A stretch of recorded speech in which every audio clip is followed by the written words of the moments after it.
നമസ്കാരം. ഇന്ന് ഇതുവരെയുള്ള വാർത്തകളുടെ സമഗ്ര ചിത്രം കാണാം. പകൽ വാർത്ത ആരംഭിക്കുന്നു. ആദ്യം പ്രധാന വാർത്തകൾ. സർക്കാർ അനുകൂല നിലപാടിൽ ഉറച്ച് ജി സുകുമാരൻ നായർ. ശബരിമല വിഷയത്തിലെ പിന്തുണ രാഷ്ട്രീയ നിലപാടല്ല. സമദൂരം മാറ്റാതെ സർക്കാരിനെ പിന്തുണച്ചതിന് പ്രതിനിധി സഭയുടെ അംഗീകാരം. സുകുമാരൻ നായർക്കെതിരെ ഈരാറ്റുപേട്ടയിലും ഫ്ലെക്സ് ബോർഡ്. UDFന്റെ രാഷ്ട്രീയ നിലപാട് ആര് പറഞ്ഞാലും മാറ്റില്ലെന്ന് VD സതീശൻ. കായംകുളത്ത് 4.5 വയസ്സുകാരനെ ചട്ടുകം പഴിപ്പിച്ച് പൊള്ളിച്ച അമ്മ അറസ്റ്റിൽ. കൊടും ക്രൂരത. നിക്കറിൽ മലമൂത്ര വിസർജനം നടത്തിയതിന്. ബാലരാമപുരത്ത് 2 വയസ്സുകാരിയെ കിണറ്റിലെറിഞ്ഞു കൊന്ന കേസിൽ അമ്മ ശ്രീതു അറസ്റ്റിൽ. തിരുവനന്തപുരത്ത് 2 വയസ്സുകാരിയെ തട്ടിക്കൊണ്ടുപോയി പീഡിപ്പിച്ച ഹസൻകുട്ടി കുറ്റക്കാരനെന്ന് കോടതി. ശിക്ഷാവിധി വെള്ളിയാഴ്ച.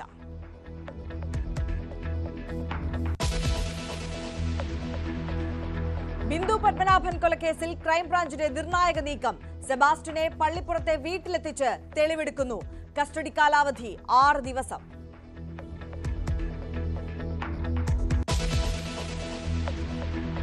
ബംഗ്ലാദേശിലെ ജനകീയ പ്രക്ഷോഭങ്ങളെ പോലെ അവിടെ ജനങ്ങൾ കൂടെ ഉണ്ടായിട്ടില്ല. ഇവിടെ ഇന്ത്യ മഹാരാജ്യത്ത് നരേന്ദ്രമോദി സർക്കാരിന്റെ കൂടെ ജനങ്ങളൊപ്പം ഉണ്ട്. അതുകൊണ്ട് അങ്ങനെ ഒരു മോഹവുമായിട്ട് രാഹുൽ ഗാന്ധി ഇറങ്ങി തിരിച്ചാൽ രാഹുൽ ഗാന്ധിയുടെ നെഞ്ചത്ത് വരെ വെടിയുണ്ട വീഴും. ഒരു സംശയവും വേണ്ട. രാഹുൽ ഗാന്ധിക്കെതിരായ BJP പ്രതിനിധി പ്രിന്റു മഹാദേവിന്റെ പരാമർശത്തിൽ കോൺഗ്രസ് നിയമ നടപടിക്ക്. ഗോഡ്സെയുടെ വക്താവാകാനുള്ള ശ്രമമെന്ന് VD സതീശൻ. രാഹുലിന്റെ നെഞ്ചത്ത് വെടിയുണ്ട വീഴുമെന്ന പ്രിന്റുവിന്റെ ഭീഷണി. News 18 special ഡിബേറ്റിൽ.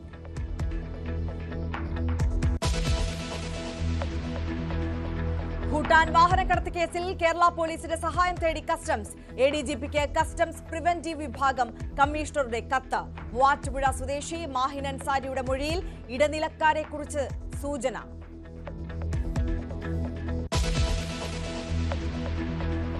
ലഡാക്കിൽ നിയന്ത്രണങ്ങൾ കടുപ്പിച്ച് കേന്ദ്ര സർക്കാർ. 5-ലധികം ആളുകൾ സംഘടിക്കുന്നതിന് വിലക്ക്. ഇന്റർനെറ്റ് സേവനങ്ങൾ റദ്ദാക്കി. മേഖലയിലേക്ക് കൂടുതൽ സുരക്ഷാ സേന. പ്രതിഷേധക്കാരുമായുള്ള ചർച്ച വൈകിട്ട്.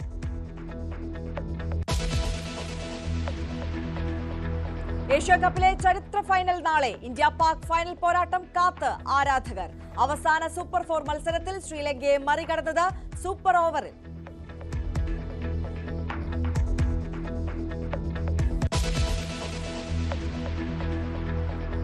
വിശദമായി നോക്കാം.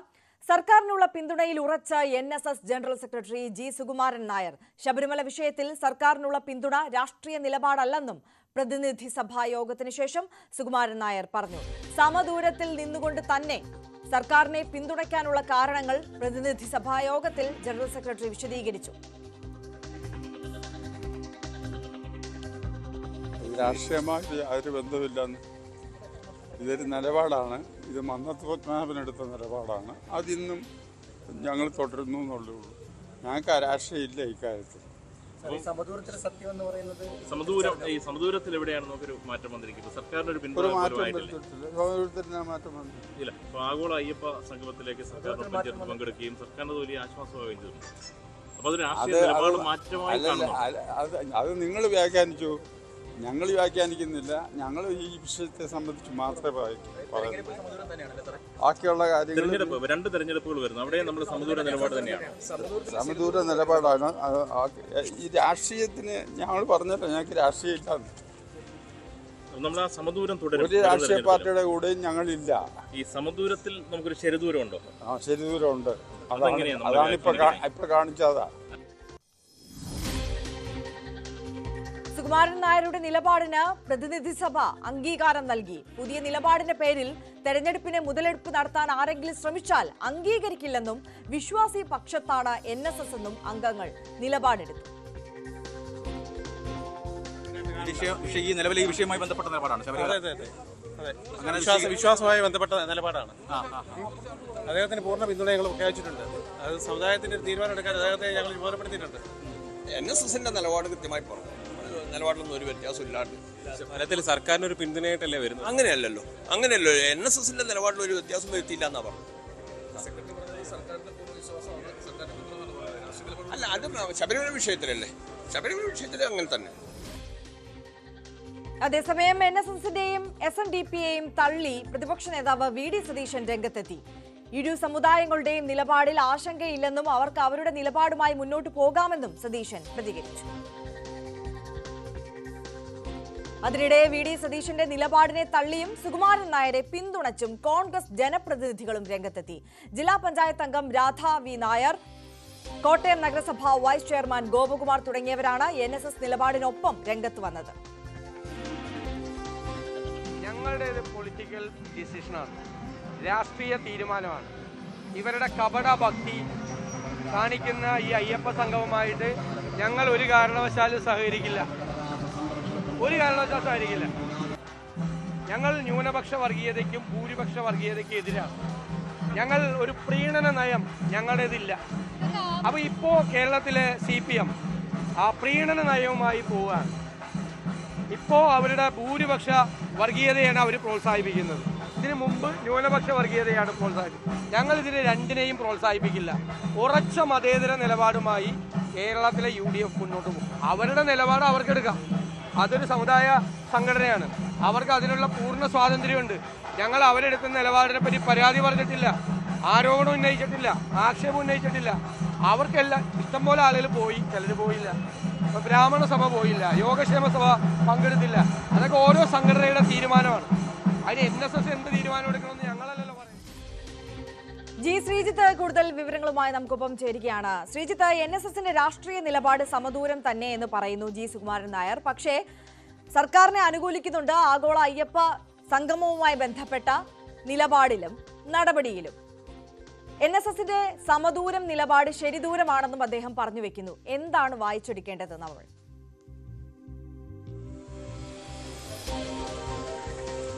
സർക്കാരിന് പരിപൂർണ പിന്തുണ എന്ന NSSന്റെ നിലപാട് അത് ഫലത്തിൽ തുടരുന്നു എന്ന് തന്നെയാണ് മനസ്സിലാക്കേണ്ടത്.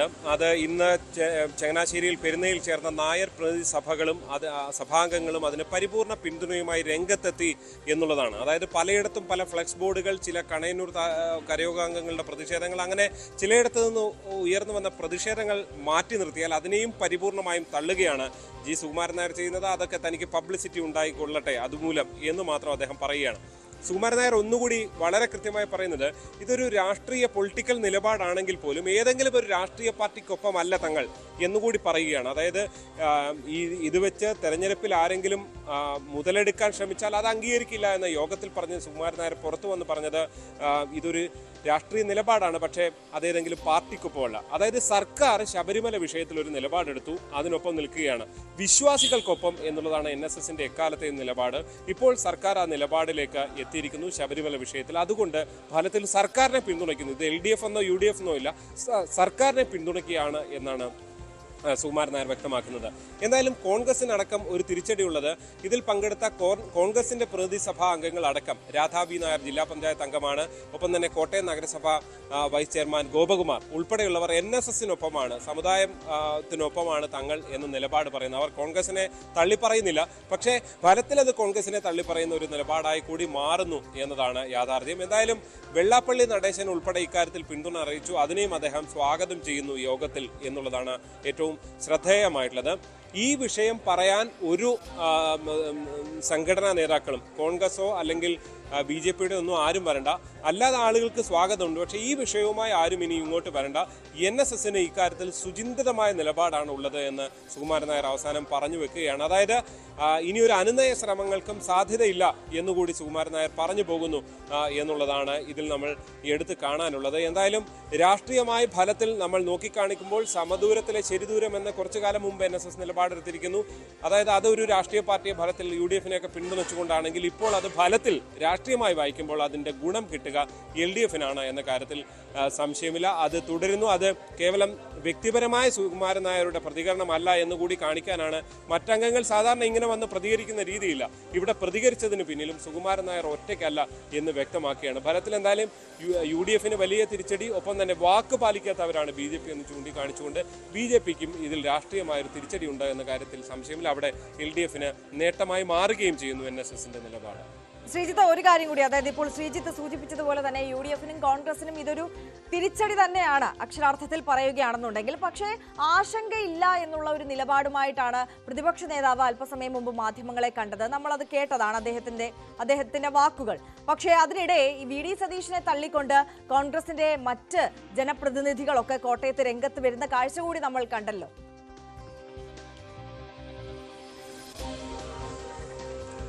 തീർച്ചയായും അവർ NSSന്റെ നായർ പ്രതിനിധി സഭാ അംഗങ്ങളാണ്. സ്വാഭാവികമായുള്ള പ്രതികരണം എന്നേ തൽക്കാലം നമുക്കിതിനെ കാണാൻ കഴിയുകയുള്ളൂ. ഇപ്പോൾ മറ്റു പലരും ഇതിൽ ഒരുപക്ഷെ BJPയുടെ ഒക്കെ പല നേതാക്കളുമുണ്ട്. അങ്ങനെ ആരുടെയും പ്രതികരണം ഇവിടെ കണ്ടിട്ടില്ല. പക്ഷേ കോൺഗ്രസിന്റെ ജനപ്രതിനിധികളാണ് അങ്ങനെ പരസ്യമായ ഒരു നിലപാടെടുത്ത് രംഗത്ത് വന്നത് എന്നുള്ളതാണ്. നമുക്കറിയാം VD സതീശൻ ഇതിനപ്പുറത്തേക്ക് ഒരു നിലപാട് ഇപ്പോൾ എന്തായാലും പറയാൻ കഴിയുന്ന സാഹചര്യമാണുള്ളത്. പല നേതാക്കളും ഇക്കാര്യത്തിൽ മൗനം തുടരുന്ന സാഹചര്യവും ഉണ്ട്. രമേശ് ചെന്നിത്തല പോലുള്ള നേതാക്കളൊക്കെ NSSുമായി വളരെ ചേർന്ന് നിൽക്കുന്നവരാണ്. അവർക്കൊക്കെ ഒരു മറുപടി പറയാൻ, കാര്യമായൊരു പ്രതികരണം ഇതിനെതിരെ NSS അവരുടെ നിലപാടെടുത്തോട്ടെ എന്നൊന്നും പറയാൻ കഴിയുന്ന സാഹചര്യമല്ല ഉള്ളത്. ഇന്നലെ കൊടിക്കുന്നിൽ സുരേഷിനെ പോലെ സ്ഥലത്തെ MP-മാർ ഈ സ്ഥലത്ത് ഉള്ള MP കൂടിയാണ്. അദ്ദേഹം ഉൾപ്പെടെ ജനറൽ സെക്രട്ടറിയുമായി വന്ന് കൂടിയാലോചന നടത്തിയിരുന്നു. അവരൊക്കെ കാലങ്ങളായി ബന്ധമുള്ളവരാണ് NSSുമായി. അതുകൊണ്ട് തന്നെ സതീശനും NSSും തമ്മിൽ അല്ലെങ്കിൽ സഭകളും തമ്മിലൊക്കെയുള്ള അകലം കുറച്ച് കാലമായി ഉണ്ടായിരുന്നതാണ്. G. സുകുമാരൻ നായർ ചൂണ്ടിക്കാട്ടിയ ഏറ്റവും പ്രധാനപ്പെട്ട കാര്യം ന്യൂനപക്ഷവുമായി ബന്ധപ്പെട്ടതാണ്. ന്യൂനപക്ഷ വോട്ട് മതി UDF-ന് എന്നുള്ളതാണ്. അത് ഒരുപക്ഷെ ജമാഅത്തെ ഇസ്ലാമി ബന്ധമടക്കം ഉണ്ടാക്കാൻ കഴിഞ്ഞ നിലമ്പൂർ തെരഞ്ഞെടുപ്പുമായി ബന്ധപ്പെട്ട് പരസ്യമായി രംഗത്ത് വന്നൊരു സാഹചര്യം കൂടിയുണ്ട്. അതുകൊണ്ട് തന്നെ രാഷ്ട്രീയമില്ല എന്ന് സുകുമാരൻ നായർ പറയുമ്പോഴും അത്ര നിഷ്കളങ്കമായി കാണാൻ കഴിയുന്നതല്ല NSSന്റെ ഈ നിലപാട് മാറ്റത്തെ എന്ന കാര്യത്തിൽ യാതൊരു സംശയവുമില്ല. അവിടെ NSSും SNDPയും വീണ്ടും കുറച്ചു കാലത്തിന് ശേഷം ഒരേ വിഷയത്തിൽ ഒരുമിച്ച് നിൽക്കുന്ന ഒരു സാഹചര്യം കൂടിയാണ് നമുക്കിവിടെ കാണാൻ കഴിയുന്നത്. തീർച്ചയായും ശ്രീജിത്താണ് വിവരങ്ങൾ പങ്കുവച്ചത്. അതുകൊണ്ട് തന്നെ ഇപ്പോൾ ശ്രീജിത്ത് സൂചിപ്പിച്ചതുപോലെ തന്നെ അത്രത്തോളം രാഷ്ട്രീയപരമല്ലാത്ത ഒരു നിലപാട് അല്ലെങ്കിൽ സമദൂരത്തിൽ തന്നെയുള്ള ഒരു തരത്തിലെ നിലപാട് പ്രഖ്യാപനമാണ് ഇപ്പോൾ NSSന്റെ ഭാഗത്തു നിന്ന് വന്നത് എന്നുള്ളത് പറയാൻ കഴിയാത്തൊരു സാഹചര്യമാണ്. അതുകൊണ്ട് തന്നെയാണ് ഈ NSSന്റെയും SNDPയുടെയും നിലപാടിൽ ആശങ്കയില്ല എന്ന് പറയുമ്പോഴും പറഞ്ഞുകൊണ്ട് VD സതീശൻ രംഗത്തെത്തുമ്പോൾ അദ്ദേഹത്തെ തള്ളിക്കൊണ്ട്, സതീശന്റെ നിലപാടിനെ തള്ളിക്കൊണ്ട് ഇപ്പോൾ കോൺഗ്രസിന്റെ ജനപ്രതിനിധികൾ രംഗത്തെത്തിയ സാഹചര്യത്തെ പ്രാധാന്യത്തോടെ കാണേണ്ടത്. ജില്ലാ പഞ്ചായത്ത് അംഗം രാധാ വി നായരാണ് ഇത്തരത്തിലൊരു നിലപാട് പറഞ്ഞത്. സതീശനെ തള്ളിക്കൊണ്ട് നിലപാട് വ്യക്തമാക്കിയത്. പ്രതികരണത്തിലേക്ക്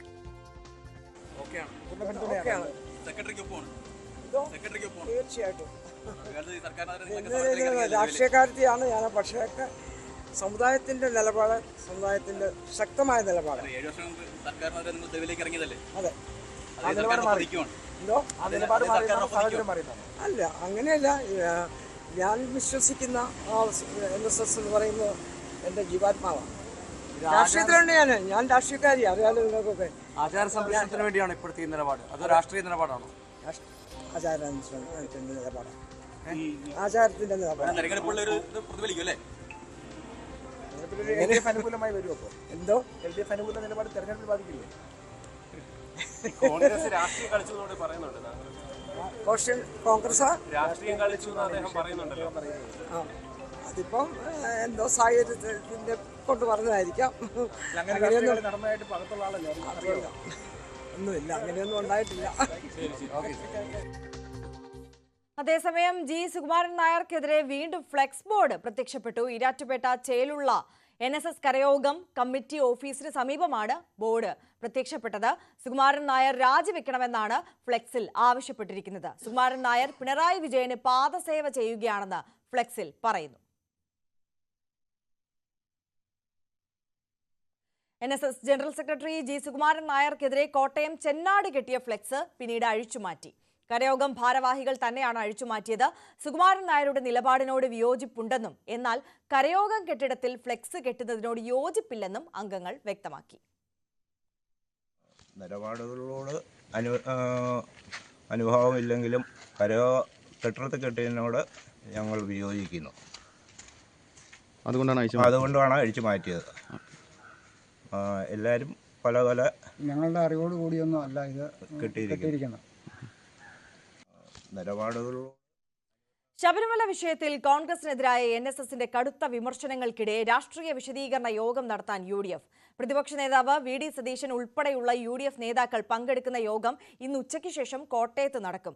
കോൺഗ്രസിന് ന്യൂനപക്ഷ വോട്ടുകൾ മാത്രം മതിയെന്ന G. സുകുമാരൻ നായരുടെ പ്രസ്താവനയ്ക്ക് പിന്നാലെയാണ് യോഗം. അയ്യപ്പ സംഗമത്തിൽ സർക്കാരിന്റെ നിലപാട് പൊള്ളയാണോ എന്ന് തുറന്നു പറഞ്ഞ് NSSനെ കൂടി പ്രതിരോധിക്കാനാണ് UDFന്റെ നീക്കം. കോൺഗ്രസ് പുനഃസംഘടനയുടെ ആദ്യഘട്ടം ഉടൻ പൂർത്തിയാക്കാൻ നേതൃതലത്തിൽ ധാരണ. KPCC ജനറൽ സെക്രട്ടറിമാരെയും ആയിരിക്കും ആദ്യഘട്ടത്തിൽ പ്രഖ്യാപിക്കുക എന്നാണ് സൂചന. വിവാദങ്ങൾക്ക് വഴിവെച്ച ഡിജിറ്റൽ മീഡിയ സെല്ലിന്റെ പുനഃസംഘടനയും വൈകാതെ ഉണ്ടായേക്കും. തദ്ദേശ തെരഞ്ഞെടുപ്പിന് ശേഷമാകും പുനഃസംഘടനാ നടപടികൾ പൂർത്തിയാക്കുക. തദ്ദേശ തെരഞ്ഞെടുപ്പിന് മാസങ്ങൾ മാത്രം ശേഷിക്കുന്ന സാഹചര്യത്തിലാണ് പുനഃസംഘടനയുമായി ബന്ധപ്പെട്ട് അനിശ്ചിതത്വം അവസാനിപ്പിക്കുന്നതിന്റെ ഭാഗമായി ആദ്യഘട്ട പുനഃസംഘടന ഉടൻ പൂർത്തിയാക്കാനുള്ള തീരുമാനത്തിലേക്ക് കോൺഗ്രസ് ദേശീയ നേതൃത്വമടക്കം എത്തിയിരിക്കുന്നത്. ആദ്യഘട്ടത്തിൽ KPCC ജനറൽ സെക്രട്ടറിമാരുടെയും പട്ടികയായിരിക്കും പുറത്തുവരിക. അതിൽ തർക്കങ്ങൾ ഒഴിവാക്കാനായാൽ ആ ആത്മവിശ്വാസത്തിൽ സമ്പൂർണ്ണ പുനഃസംഘടനയിലേക്ക് തദ്ദേശ തെരഞ്ഞെടുപ്പിന് പിന്നാലെ കടക്കാനുള്ള ഒരു നീക്കമാണ് ഹൈക്കമാൻഡ് നടത്തുന്നത്. ഇതുമായി ബന്ധപ്പെട്ട KPCC നേതൃത്വത്തിന് ഹൈക്കമാൻഡ് നേരത്തെ തന്നെ നിർദ്ദേശം നൽകിയിരുന്നു. പക്ഷേ DCC അധ്യക്ഷന്മാരെ നിയോഗിക്കുന്നതുമായി ബന്ധപ്പെട്ട് തിരുവനന്തപുരം ഉൾപ്പെടെയുള്ള ജില്ലകളിൽ തർക്കങ്ങൾ നിലനിൽക്കുന്ന സാഹചര്യമുണ്ട്. ഏക അഭിപ്രായത്തിലേക്ക് എത്താൻ ഗ്രൂപ്പ് നേതാക്കന്മാർക്ക് കഴിയാതിരിക്കുന്ന ഒരു പശ്ചാത്തലത്തിൽ കൂടിയാണ് DCC അധ്യക്ഷന്മാരെ ഉൾപ്പെടെ മാറ്റിക്കൊണ്ടുള്ള സമ്പൂർണ്ണ പുനഃസംഘടന തദ്ദേശ തെരഞ്ഞെടുപ്പിന് ശേഷം മതി എന്നൊരു ഏകദേശ ധാരണയിലേക്ക് നേതൃത്വം എത്തിയിരിക്കുന്നത്. അങ്ങനെയാണെങ്കിൽ ആദ്യഘട്ട പട്ടിക ഉടൻ പൂർത്തിയാകും, അത് പുറത്തുവരും എന്ന വിവരങ്ങളാണ് ലഭ്യമാകുന്നത്. അതോടൊപ്പം രാഹുൽ മങ്കൂട്ടത്തിൽ വിവാദവുമായി ബന്ധപ്പെട്ട് കോൺഗ്രസ് നേതാക്കൾക്കെതിരെ അടക്കം വലിയ തരത്തിൽ സൈബർ ആക്രമണം നേരിടേണ്ടി വന്ന പശ്ചാത്തലത്തിൽ ഡിജിറ്റൽ മീഡിയ സെല്ലിനെ ഉടച്ചു പാർക്കുക എന്ന ആവശ്യം പ്രതിപക്ഷ നേതാവും രമേശ് ചെന്നിത്തലയും ഉൾപ്പെടെയുള്ള നേതാക്കൾ നേരത്തെ ഹൈക്കമാൻഡിനെ അറിയിച്ചിരുന്നു. അതിൻ്റെ അടിസ്ഥാനത്തിൽ DMCയിലും ഒരു സമ്പൂർണ്ണ പൊളിച്ചെഴുത്തുണ്ടാകുമെന്ന വിവരങ്ങളാണ് പുറത്തുവരുന്നത്. DMCയുടെ ചുമതലയിലേക്ക് ഒരു KPCC ഭാരവാഹ്യത്തിൻ്റെ മുതിർന്ന KPCC ഭാരവാഹ്യത്തിനെ നിയോഗിക്കും. തെരഞ്ഞെടുപ്പ് തന്ത്രങ്ങൾ ആവിഷ്കരിക്കുന്നതിലും ഡിജിറ്റൽ പ്രചാരണത്തിലുമൊക്കെ ഈ KPCC ഭാരവാഹിയുടെ പൂർണ്ണ ഉത്തരവാദിത്തത്തിലായിരിക്കും DMCയുടെ പ്രവർത്തനം നടക്കുകയെന്ന വിവരങ്ങളാണ് ലഭിക്കുന്നത്. എന്തായാലും സമ്പൂർണ്ണ പുനഃസംഘടന തദ്ദേശ തെരഞ്ഞെടുപ്പിന് പിന്നാലെ പൂർത്തിയാക്കി നിയമസഭാ തെരഞ്ഞെടുപ്പിന് വേണ്ടി പാർട്ടിയെ താഴെത്തട്ടിൽ മുതൽ സജ്ജമാക്കാനുള്ള നീക്കങ്ങളാണ് പാർട്ടി ദേശീയ തലത്തിലും സംസ്ഥാന നേതൃതലത്തിലും നടന്നുകൊണ്ടിരിക്കുന്നത്. ഡാൻ ഗുര്യന്റെ റിപ്പോർട്ടാണ് കണ്ടത്. പൊന്നാനിയിൽ നിലവിലെ MLA P. നന്ദകുമാർ തുടർന്നേക്കില്ലെന്ന അഭ്യൂഹം പരക്കുന്ന സാഹചര്യത്തിൽ LDF സ്ഥാനാർത്ഥിയെ സംബന്ധിച്ച ചർച്ചകൾ സജീവമാകുന്നു. പോളിറ്റ് ബ്യൂറോ അംഗം A. വിജയരാഘവന്റേത് മുതൽ പൊന്നാനി സ്വദേശിയായ മുൻ PSC ചെയർമാൻ MK സക്കീറിന്റെയും TM സിദ്ദിഖിന്റെയും പേരുകൾ വരെ പട്ടികയിലുണ്ട്. ഇടതുപക്ഷം പൊന്നാപുരം കോട്ടയായി കാണുന്ന മണ്ഡലത്തിൽ സർവ്വസന്നാഹങ്ങളെയും അണിനിരത്തി പോരാട്ടത്തിനൊരുങ്ങുകയാണ് UDF. VD സതീശന്റെ വിശ്വസ്തനായ KP നൌഷാദ് അലി മത്സരിച്ചേക്കുമെന്ന സൂചനകൾ ശക്തമാകും.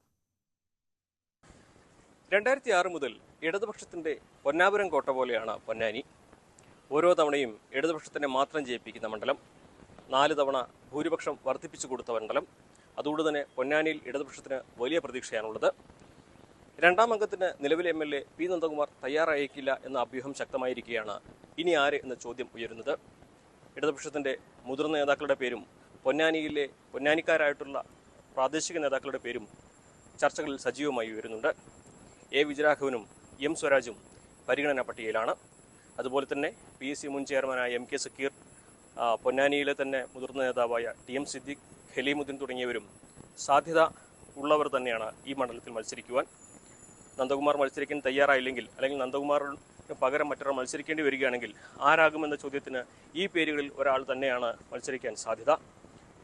മറുവശത്ത് UDF ആകട്ടെ പൊന്നാനി തിരിച്ചുപിടിക്കാൻ സർവ്വസന്നാഹങ്ങളും ഇറക്കിയുള്ള പ്രചരണത്തിന് ഒരുങ്ങുകയാണ്. VD സതീശന്റെ വിശ്വസ്തനായ KP നൌഷാദ് അലിയുടെ പേരാണ് UDFന്റെ സ്ഥാനാർത്ഥി പട്ടികയിൽ പ്രധാന പരിഗണനയുള്ളത്. അതേപോലെ തന്നെ പൊന്നാനിയിൽ തന്നെ മുതിർന്ന നേതാവായ PT അജയ് മോഹനും സാധ്യത പട്ടികയിൽ മുന്നിൽ തന്നെയുണ്ട്. ഈ 2 പേരിൽ ഒരാൾ തന്നെയാകും പൊന്നാനിയിലെ UDF സ്ഥാനാർത്ഥി എന്നാണ് നിലവിലെ വിലയിരുത്തൽ. ഇനി ഇവർ 2 പേരും അല്ലെങ്കിൽ യുവ നേതാക്കളായിട്ടുള്ള AM രോഹിതും, കഴിഞ്ഞ തവണ മത്സരിച്ച AM രോഹിതും സിദ്ദിഖ് പന്താവൂരും അതുപോലെ EP രാജീവും തുടങ്ങിയ യൂത്ത് കോൺഗ്രസ് നേതാക്കളും സാധ്യത പട്ടികയിൽ തന്നെ മുന്നിലുണ്ട്.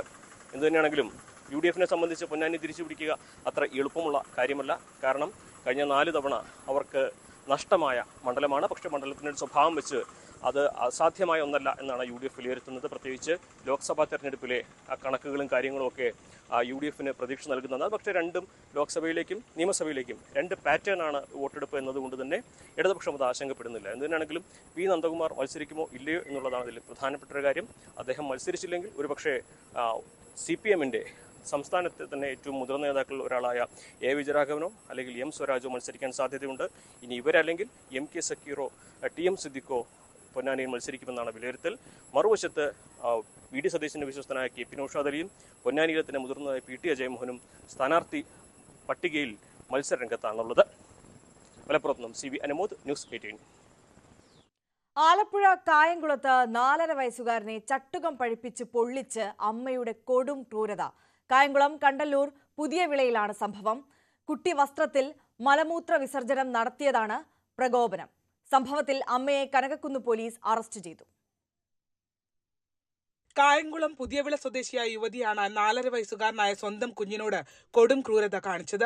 കുട്ടി മലമൂത്ര വിസർജനം നടത്തിയതിന്റെ പ്രതികാരമായാണ് യുവതി ചട്ടകം പഴിപ്പിച്ച് പിൻഭാഗത്തും തുടയിലുമായി 4 തവണ വെച്ചതെന്ന് പോലീസ് പറയുന്നു. ശേഷം അമ്മ തന്നെയാണ് കുട്ടിയെ സമീപത്തെ സ്വകാര്യ ആശുപത്രിയിൽ എത്തിച്ചതും. പാചകം ചെയ്യുന്നതിനിടെ കുട്ടി ചപ്പാത്തിക്കല്ലിൽ വന്നിരുന്നു എന്നായിരുന്നു അമ്മ ഡോക്ടറോട് പറഞ്ഞത്.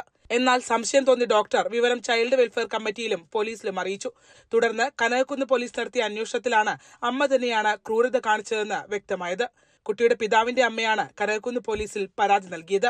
യൂട്യൂബ് വീഡിയോകൾ ചിത്രീകരിക്കുന്നതിനിടയിൽ ശല്യപ്പെടുത്തിയാൽ കുട്ടിയെ ഉപദ്രവിക്കാറുണ്ടായിരുന്നുവെന്ന് നാട്ടുകാർ പറയുന്നുവെന്നും വാർഡ് മെമ്പർ പറയുന്നു. ഈ കുഞ്ഞ് തന്നെ പറയുകയുണ്ടായി, കുഞ്ഞ് നിക്കറിന്റെ അകത്തിൽ ഇട്ടതുകൊണ്ട് അമ്മ തന്നെ ഈ കുഞ്ഞിന്റെ ചന്തിക്ക് ഇത് പഴിപ്പിച്ച് വെക്കുകയാണ് പറയുന്നത്. അത് 2 ചന്തിയും ഒരു കാലിന്റെ ഒരു ഭാഗവും എല്ലാം തന്നെ വളരെ നല്ല രീതിയിൽ പൊള്ളിയിരിക്കുകയാണ്. അപ്പോൾ നമ്മൾ കൃത്യമായി തന്നെ പോലീസിൽ അന്വേഷിച്ചപ്പോൾ പോലീസ് അതിന്റെ അടിസ്ഥാനത്തിൽ തന്നെ FIR ഇട്ടുകൊണ്ട് കേസ് രജിസ്റ്റർ ചെയ്ത് അത് കൃത്യമായി തന്നെ കേസിന്റെ മുറയ്ക്ക് പോവുകയാണ്. നിലവിൽ കുട്ടിയുടെയും പിതൃമാതാവിന്റെയും മൊഴിയുടെ അടിസ്ഥാനത്തിൽ അമ്മയ്ക്കെതിരെ ജുവനൈൽ ജസ്റ്റിസ് ആക്ട് പ്രകാരമാണ് കേസെടുത്തത്. കനകക്കുന്ന് പോലീസ് അറസ്റ്റ് രേഖപ്പെടുത്തി. കുട്ടിയെ പലതവണ മാതാവ് ഉപദ്രവിച്ചിട്ടുണ്ടെന്ന് പിതൃമാതാവ് CWCക്കും പോലീസിനും മൊഴി നൽകിയിട്ടുണ്ട്. കുഞ്ഞിന്റെ പിതാവ് സൈനിക ഉദ്യോഗസ്ഥനാണ്. അമ്മയ്ക്കും പിതൃമാതാവിനും ഒപ്പമായിരുന്നു കഴിഞ്ഞിരുന്നത്. ന്യൂസ് 18 ആലപ്പുഴ. ബാലരാമപുരത്തെ 2 വയസ്സുകാരിയുടെ കൊലപാതകത്തിൽ കുട്ടിയുടെ അമ്മ അറസ്റ്റിൽ. പാലക്കാട് നിന്നാണ് കുട്ടിയുടെ അമ്മ ശ്രീധുവിനെ അറസ്റ്റ് ചെയ്തത്. ദേവേന്ദുവിനെ കൊന്നത് ശ്രീധുവിന്റെ അറിവോടെയാണെന്ന് ഫോറൻസിക് പരിശോധനയിൽ വ്യക്തമായതോടെയാണ് പോലീസ് നടപടി.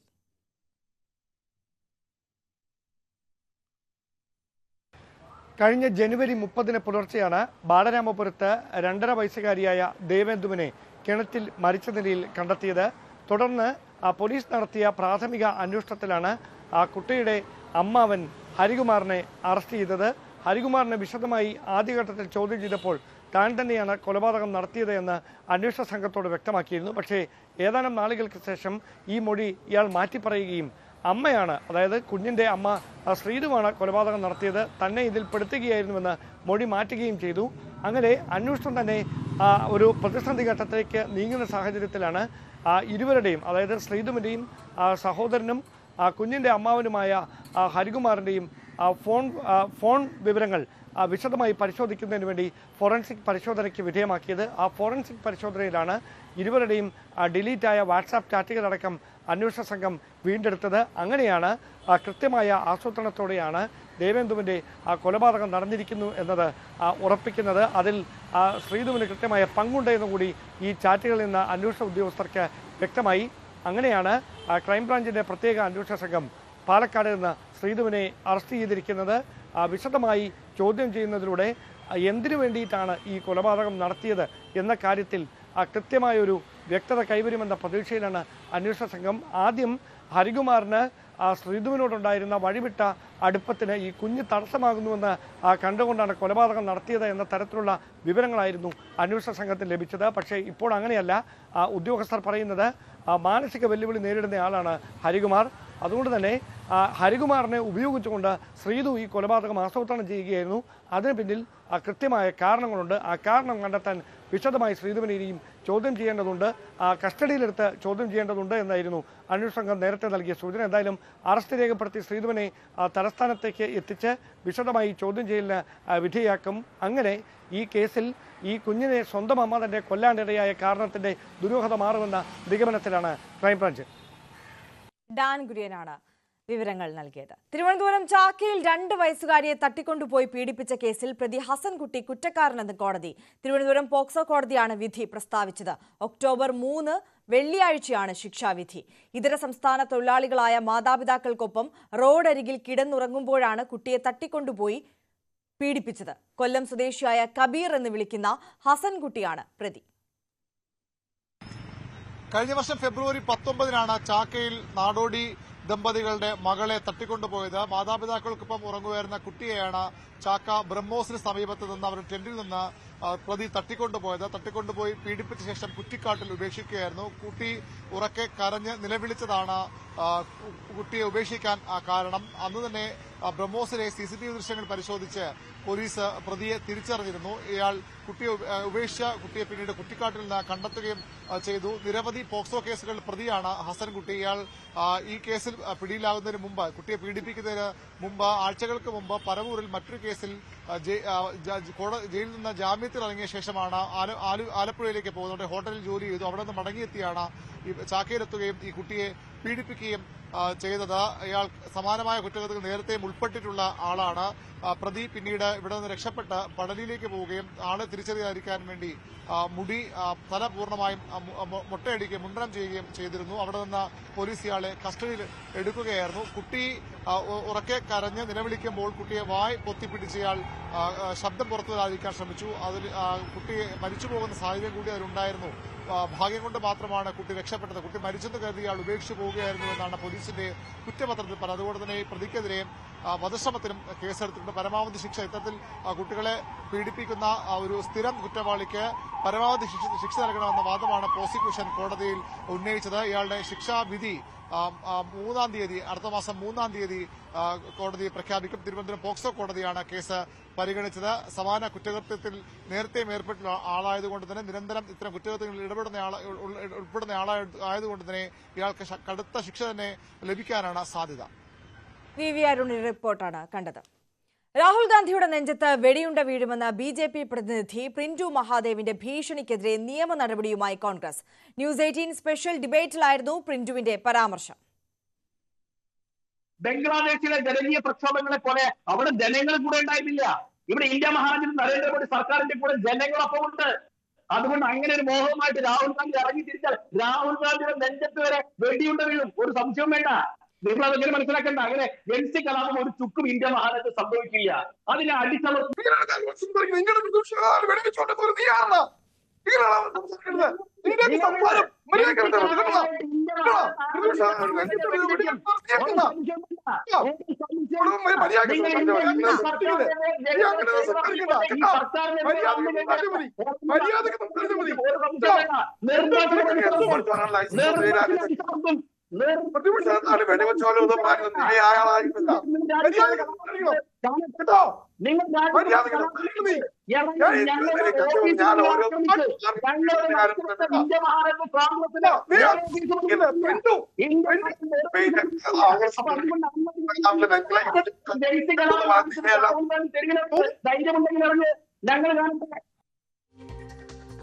ഗോഡ്സെയുടെ വക്താവാകാനുള്ള ശ്രമമാണ് BJP നേതാവ് നടത്തിയത് എന്ന് പ്രതിപക്ഷ നേതാവ് VD സതീശൻ ആരോപിച്ചു. വർഗീയതയ്ക്കെതിരെ എന്നും നിലപാടെടുത്തിട്ടുള്ള നേതാവാണ് രാഹുൽ ഗാന്ധി. അദ്ദേഹത്തിന്റെ ദേഹത്ത് ഒരു തരി മണ്ണ് പോലും വാരിയിടാൻ വർഗീയ ശക്തികൾക്ക് കഴിയില്ലെന്നും പ്രതിപക്ഷ നേതാവ് പറഞ്ഞു. പ്രിന്റുവിന്റെ വിവാദ പ്രസ്താവനയ്ക്കെതിരെ കേരള പോലീസ് ഒരു നടപടിയും സ്വീകരിക്കാൻ ഇതുവരെ തയ്യാറായിട്ടില്ലെന്നും VD സതീശൻ ആരോപിച്ചു. അതായത് ഗോഡ്സെയുടെ പിന്തുടർച്ചക്കാരാണ് അവര്. മാധ്യമങ്ങളിൽ ഇരുന്ന് ഭയപ്പെടുത്തുകയാണ്. ആരോടും മുന്നിൽ കീഴടങ്ങാത്ത, വർഗീയതയ്ക്കെതിരായി, ഫാസിസത്തിനെതിരായി യുദ്ധം പ്രഖ്യാപിച്ചിരിക്കുന്ന നേതാവാണ് രാഹുൽ ഗാന്ധി. രാഹുൽ ഗാന്ധിയുടെ ദേഹത്തൊരു മണ്ണ് വാരിയിടാൻ ഇന്ത്യയിലെ ജനാധിപത്യ വിശ്വാസികൾ സമ്മതിക്കില്ല. ഇവരുടെയൊക്കെ ആഗ്രഹമാണ് രാഹുൽ ഗാന്ധി അവസാനിപ്പിക്കണമെന്ന്. ഒരുപാട് പ്രതിസന്ധികളെ നേരിട്ട് വളർന്നു വന്ന ഒരാളാണ് രാഹുൽ ഗാന്ധി. തൻ്റെ പിതൃമാതാവിൻ്റെയും പിതാവിൻ്റെയും ഇവര് കൊന്ന ആ ശവശരീരം കണ്ട് വളർന്നു വന്ന ഒരാളാണ് രാഹുൽ ഗാന്ധി. അദ്ദേഹത്തെ ഒരു വാക്കുകൊണ്ടും ഭയപ്പെടുത്താൻ പറ്റില്ല. ഈ ഗവൺമെന്റ് അടിയന്തരമായി അങ്ങനെ ഭീഷണിപ്പെടുത്തിയ രാഹുൽ ഗാന്ധിയുടെ നെഞ്ചിൽ വെടിയെന്ത് തറയ്ക്കുമെന്ന് പറഞ്ഞ ആൾക്കെതിരായി ഒരു നടപടിയും കേരളത്തിലെ പോലീസ് എടുത്തിട്ടില്ല എന്നത് വളരെ ഞെട്ടിപ്പിക്കുന്ന ഒരു വസ്തുതയാണ്. ഒരു നടപടിയും സ്വീകരിച്ചിട്ടില്ല. കാരണം BJPയുമായി സന്ധി ചെയ്തിരിക്കുകയാണ് പിണറായി സർക്കാർ. MG രേണുക കൂടുതൽ വിവരങ്ങളുമായി നമുക്കൊപ്പം ചേരുന്നുണ്ട്. രേണുക, പ്രിന്റു മഹാദേവിന്റെ ഈ വിവാദ പ്രസ്താവന വലിയ രീതിയിൽ ചർച്ചയാകുന്നുണ്ട്. കോൺഗ്രസ് ഏറ്റെടുത്തിരിക്കുന്നു.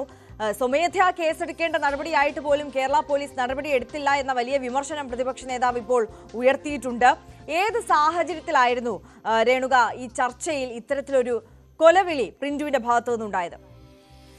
ആര്യ, ലഡാക്ക് കലാപവുമായി ബന്ധപ്പെട്ടുള്ള സ്പെഷ്യൽ ഡിബേറ്റിലാണ് പ്രിന്റു മഹാദേവിന്റെ ഈ പരാമർശമുണ്ടായിട്ടുള്ളത്. വളരെ മോശം പരാമർശമുണ്ടായിട്ടുള്ളത്.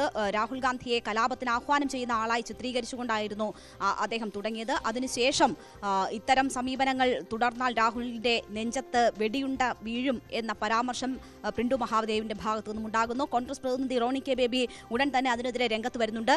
ഈ പരാമർശത്തിന്റെ ഗൗരവം എന്താണ് എന്നത് ആവർത്തിച്ച് ഞാൻ പ്രിന്റു മഹാദേവിനോട് ചൂണ്ടിക്കാണിച്ചു. ഈ പരാമർശത്തിൽ നിന്ന് പിന്മാറാൻ തയ്യാറുണ്ടോ എന്ന കാര്യം അദ്ദേഹത്തോട് ആവർത്തിച്ച് ചോദിച്ചു. ഈ സാഹചര്യങ്ങളൊക്കെ കഴിഞ്ഞതിനു ശേഷം ആ പരാമർശത്തിൽ ഉറച്ചു നിൽക്കുകയായിരുന്നു പ്രിന്റു മഹാദേവ്. നമുക്കറിയാം, രാഹുൽ ഗാന്ധി ലോക്സഭാ പ്രതിപക്ഷ നേതാവാണ്. ആ സ്ഥാനത്തിരിക്കുന്ന ഒരു വ്യക്തിയെക്കുറിച്ചാണ് കലാപത്തിന് ആഹ്വാനം ചെയ്തു എന്ന ഗുരുതരമായ ആരോപണം പ്രിന്റു മഹാദേവ് ഉന്നയിച്ചത്. കേന്ദ്ര സർക്കാർ ഇറക്കിയ ഔദ്യോഗിക വാർത്താക്കുറിപ്പിൽ പോലും അത്തരം ഒരു പരാമർശമില്ല. എന്താണ് അവിടുത്തെ സാഹചര്യമെന്ന് കേന്ദ്ര സർക്കാർ വിശദീകരിച്ചിട്ടുള്ളതാണ്. അതിൽ അങ്ങനെ ഒരു സാഹചര്യമില്ല. എന്ത് തെളിവിന്റെ അടിസ്ഥാനത്തിലാണ് താങ്കൾ ഈ ആരോപണം ഉന്നയിക്കുന്നത് എന്ന കാര്യം നമ്മൾ ചോദിച്ചിരുന്നു. അതിലൊന്നും അദ്ദേഹത്തിന് മറുപടി ഉണ്ടായിരുന്നില്ല. രാഹുലാണ് മണിപ്പൂരിൽ കലാപത്തിന് ആഹ്വാനം ചെയ്തത്. സമാനമായ നീക്കം രാഹുലിന്റെ ഭാഗത്ത് നിന്ന് ഇവിടെയും ഉണ്ടാകുന്നു എന്ന ഒരു പരാമർശമാണ് പ്രിന്റു മഹാദേവ് നടത്തിയത്. അതിനെ തുടർന്നായിരുന്നു ഈ ഭീഷണി. ഞാൻ മടങ്ങിയെത്താം. ഇപ്പോൾ ശ്രീ റോണി കെ ബേബി തന്നെ നമുക്കൊപ്പം ചേരുന്നുണ്ട്. ശ്രീ റോണി കെ ബേബി, താങ്കൾക്കൊപ്പം ഉള്ള ചർച്ചയിലാണ് ഇത്തരത്തിൽ ഒരു വധഭീഷണി മുഴക്കുന്ന തരത്തിലുള്ള പരാമർശം പ്രിന്റു മഹാദേവിന്റെ ഭാഗത്തു നിന്ന് വന്നത്. താങ്കൾ അപ്പോൾ തന്നെ പ്രതികരിക്കുന്നുണ്ടായിരുന്നു. ശക്തമായ ഭാഷയിൽ അതിനെ അപലപിക്കുകയും തിരിച്ച് മറുപടി നൽകുന്നതുമൊക്കെ നമ്മൾ ചർച്ചയിൽ കണ്ടതാണ്. ഇപ്പോൾ കോൺഗ്രസ് ഔദ്യോഗികമായി ഈ വിഷയത്തിൽ പ്രതികരണം നടത്തിയിരിക്കുകയാണ്. പ്രതിപക്ഷ നേതാവ് രംഗത്തെത്തി വളരെ രൂക്ഷമായ ഭാഷയിൽ തന്നെ വിമർശിച്ചിരിക്കുന്നു. നിയമ നടപടിയുമായി കോൺഗ്രസ് മുന്നോട്ട് പോകും എന്നത് തന്നെയല്ലേ? തീർച്ചയായിട്ടും ഈ വിഷയത്തില് പരാതി നൽകുന്നതിനുള്ള നടപടിക്രമങ്ങളെല്ലാം പൂർത്തീകരിച്ചുകൊണ്ടിരിക്കുകയാണ്. ഉടൻ തന്നെ ഇതുമായി ബന്ധപ്പെട്ടുള്ള പരാതി രേഖാമൂലം തന്നെ ബഹുമാനപ്പെട്ട DGPക്ക് തന്നെ നൽകുന്നതാണ്. പക്ഷെ ഈ വിഷയം ഈ 2 ദിവസമായി ഈ വിഷയം വളരെ ലൈവായിട്ട് ചർച്ച ചെയ്തിട്ട് പോലും ഇതുവരെ ഇതിന്റെ അകത്ത് ഒരു പ്രതികരണവും ഈ കേരളം ഭരിക്കുന്ന ഒരു ഭരണകൂടത്തിന്റെ ഭാഗത്തുനിന്ന് ഉണ്ടായിട്ടില്ല എന്ന് പറയുന്നത് വളരെയധികം പ്രതിഷേധകരമാണ്. കാരണം ഒരു പ്രകോപനവും ഇല്ലാതെയാണ് ശ്രീ രാഹുൽ ഗാന്ധിക്കെതിരെ ആ ചർച്ചയിൽ വന്ന് പ്രിന്റു മഹാദേവ് എന്ന് പറഞ്ഞ BJPയുടെ വക്താവ് വധഭീഷണി മുഴക്കിയത്. ലഡാക്കുമായി ബന്ധപ്പെട്ട വിഷയമായിരുന്നു ചർച്ച. അവിടെ രാഹുൽ ഗാന്ധിയുമായി ബന്ധപ്പെട്ട ഒരു പരാമർശവുമില്ലായിരുന്നു. പെട്ടെന്നാണ് ഒരു പ്രകോപനമില്ലാതെ. എന്തുകൊണ്ടാണ് BJP ഇങ്ങനെ ഒരു സമീപനം സ്വീകരിക്കുന്നത്? തങ്ങളുടെ ഭരണപരാജയത്തിന് പേരിൽ ലഡാക്കിലുണ്ടായ വിഷയങ്ങളുടെ കാരണം എന്ന് പറയുന്നത് കേന്ദ്ര സർക്കാരിന്റെ വീഴ്ചയാണ്. ആ ഭരണപരാജയങ്ങൾ മൂടിവെക്കുന്നതിന് വേണ്ടി രാജ്യത്തിന്റെ പ്രതിപക്ഷ നേതാവ്, ഇത് ആദ്യത്തെ സംഭവമല്ല, ഇതുപോലെയുള്ള ഒട്ടനവധി സംഭവങ്ങൾ നമ്മൾ കണ്ടു കഴിഞ്ഞു. എന്ത് വന്നാലും അത് രാഹുൽ ഗാന്ധിയുടെ മേല് ആരോപണം ഉന്നയിച്ചുകൊണ്ട് ഇപ്പോൾ അതിന്റെ എല്ലാ പരിധിയും വിട്ടുകൊണ്ട് അദ്ദേഹത്തിന് മേൽ വധഭീഷണി, അദ്ദേഹത്തിന്റെ നെഞ്ചിന് നേരെ വെടിവെക്കുമെന്ന് വരെ ആക്രോശിക്കുന്ന രീതിയിലേക്ക് ഇവരുടെ ഒരു വൃത്തികെട്ട രാഷ്ട്രീയം മാറിയിരിക്കുന്നത്. ഇത് നമുക്ക് ഇതിനെ ഒരിക്കലും നമുക്ക് ഇനി അനുവദിക്കാൻ കഴിയില്ല. ഇങ്ങനെയുള്ള പ്രകോപനപരമായിട്ടുള്ള വധഭീഷണികൾ ഉയരുമ്പോൾ അതിനെ കയ്യും കെട്ടി നിശബ്ദമായി നോക്കി നിൽക്കുന്നത് കഴിയില്ല. അതിശക്തമായ പ്രതികരണം ഇതിനകത്ത് ഉണ്ടാവും. ഇന്ത്യൻ നാഷണൽ കോൺഗ്രസ് ശക്തമായ രീതിയിൽ തന്നെ ഈ വിഷയം ടേക്ക് ഇറ്റ് ചെയ്യുകയാണ്. ഞങ്ങളുമായി ബന്ധപ്പെട്ട് പരാതികളുമായി മുന്നോട്ട് പോകും. സംസ്ഥാന സർക്കാർ, പോലീസ് അതിനകത്ത് അടിയന്തരമായ നടപടി. കാരണം ഇതിനകത്ത് BJP ഞങ്ങൾ ഈ ഒരു ആവശ്യം ആഗ്രഹിക്കുന്നത്, ഇത് BJP കൂടി അറിഞ്ഞുകൊണ്ടാണോ BJPയുടെ ഔദ്യോഗിക വക്താവ് എന്ന് ഇതുപോലെ ഒരു പ്രതികരണം നടത്തുന്നത്? BJPയുടെ പ്രതികരണം എന്താണ് ഈ വിഷയത്തിൽ എന്ന് അറിയാൻ വേണ്ടി ഞങ്ങൾക്ക് ആഗ്രഹമുണ്ട്. BJPയുടെ ഉന്നത നേതാക്കളുടെ പ്രതികരണം എന്താണ് ഈ വിഷയത്തിൽ എന്ന് ഞങ്ങൾക്ക് അറിയാൻ വേണ്ടി ഞങ്ങൾ ആഗ്രഹിക്കുന്നുണ്ട്. ഇത് ഇവിടെ ചൂണ്ടിക്കാണിച്ചൂടെ എക്സ്റ്റേണൽ അഫയേഴ്സ് മിനിസ്റ്റർ പോലും അവർ പുറത്തിറക്കിയ പ്രസ് നോട്ടില് ഒരു പരാമർശം രാഹുൽ ഗാന്ധിയുമായി ബന്ധപ്പെട്ടോ ഇന്ത്യൻ നാഷണൽ കോൺഗ്രസുമായി ബന്ധപ്പെട്ടോ നടത്തിയിട്ടില്ല. പക്ഷേ ഇപ്പോൾ ഇങ്ങനെ BJP വളരെ ഒരു ഹെയ്റ്റ് ക്യാമ്പയിൻ, കാരണം അത് ആ ഒരു പരിധി വിട്ടുപോയിരിക്കുന്നു. കാരണം ഈ വെടിവെച്ച് കൊല്ലും എന്നൊക്കെ രീതിയിലുള്ള ഭീഷണി ഇന്ത്യയുടെ പ്രതിപക്ഷ നേതാവിനെതിരെ ഉയരുമ്പോൾ അതിനെ ഒരു നിസ്സാരമായി നമുക്ക് കാണാനായിട്ട് കഴിയില്ല. ഇതിനെ സാംസ്കാരിക കേരളം, പൊതു കേരളം, രാഷ്ട്രീയ കേരളം ശക്തമായ ഭാഷയിൽ തന്നെ അപലപിക്കണം. BJP ഇതിനകത്ത് നടപടിയെടുക്കണം. കേരള പോലീസ് ഇതിനകത്ത് ഉചിതമായ നടപടിയെടുക്കണം എന്ന് തന്നെയാണ് കോൺഗ്രസിന് ഇതിനകത്ത് ആവശ്യപ്പെടുക എന്നുള്ളത്. തീർച്ചയായും. വളരെ നന്ദി ശ്രീ റോണി കെ ബേബി ഞങ്ങളോടൊപ്പം ചേർന്നതിനും പ്രതികരിച്ചതിനും. MG രേണുകയിലേക്ക് ഒരിക്കൽ കൂടി പോയാൽ, രേണുക ഇപ്പോൾ MG രേണുകയാണ് വിവരങ്ങളുമായി നമുക്കൊപ്പം ചേർന്നത്. ന്യൂസ് 8ന്റെ സ്പെഷ്യൽ ഡിബേറ്റിലായിരുന്നു ഇത്തരത്തിൽ ഒരു കൊലവിളി പരാമർശം BJP പ്രതിനിധി പ്രിൻറ്റു മഹാദേവന്റെ ഭാഗത്തു നിന്നുണ്ടായത്. എന്തായാലും കോൺഗ്രസ് ഔദ്യോഗികമായി തന്നെ ഈ വിഷയം ഏറ്റെടുത്തിട്ടുണ്ട്. നിയമ നടപടിയുമായി മുന്നോട്ട് പോകുമെന്ന് വ്യക്തമാക്കിയിരിക്കുകയാണ്. സീരിയൽ കില്ലർ സെബാസ്റ്റ്യന്റെ ഞെട്ടിക്കുന്ന കൊലപാതക രീതികൾ ന്യൂസ് 18 പുറത്തുവിടുന്നു. കൊലപാതകങ്ങൾ എല്ലാം നടന്നത് പള്ളിപ്പുറത്തെ വീടിനുള്ളിൽ. തലക്കടിച്ച് കൊന്ന ശേഷം മൃതദേഹങ്ങൾ ചെറു കഷ്ണമാക്കി മുറിക്കും. വിവിധയിടങ്ങളിൽ കുഴികളെടുത്ത് മറവ് ചെയ്യും. 2 മാസത്തിന് ശേഷം കുഴികൾ തുറന്ന് അഴുകിയ മൃതദേഹങ്ങളുടെ എല്ലുകൾ പുറത്തെടുക്കും. അവശേഷിക്കുന്ന ശരീരഭാഗങ്ങൾ കൂട്ടിയിട്ട് കത്തിക്കും. എല്ലാം കുഴിച്ചിട്ടത് പള്ളിപ്പുറത്തെ വീട്ടുവളപ്പിൽ. 1 ഏക്കറോളം വരുന്നതാണ് പുരയിടം. 2004 മുതൽ വീട് ഉപയോഗിക്കുന്നത് സെബാസ്റ്റ്യൻ മാത്രമെന്ന് സഹോദരൻ അന്വേഷണ സംഘത്തിന് മൊഴി നൽകി. കൊലപാതകങ്ങൾ നടത്തിയതിൽ പ്രതിക്ക് ഒരു മനസ്താപവുമില്ലെന്നും ക്രൈംബ്രാഞ്ച് പറയുന്നു. News 18 big breaking. Saranya Snehajan ഇപ്പോൾ ചേരുകയാണ് നമുക്കൊപ്പം കൂടുതൽ വിശദാംശങ്ങളുമായി. ശരണ്യ, ഞെട്ടിപ്പിക്കുന്ന വെളിപ്പെടുത്തലാണ് സീരിയൽ കില്ലർ സെബാസ്റ്റ്യന്റെ ഈ കൊലപാതക രീതി. അത് നമുക്ക് വിവരിക്കാൻ പോലും പറ്റുന്നതിനപ്പുറമാണ്. എത്രത്തോളം പൈശാചികമായിട്ടാണ് ആ മനുഷ്യൻ മറ്റ് ഈ സ്ത്രീകളെ കൊലപ്പെടുത്തിയതും കഷ്ണങ്ങളാക്കി മുറിച്ച് മറവ് ചെയ്തു എന്നതിനെ കുറിച്ചൊക്കെ ഇപ്പോൾ വിശദീകരിച്ചിട്ടുള്ളത് അന്വേഷണ സംഘത്തോട്. എങ്ങനെയാണ് വിശദാംശങ്ങൾ?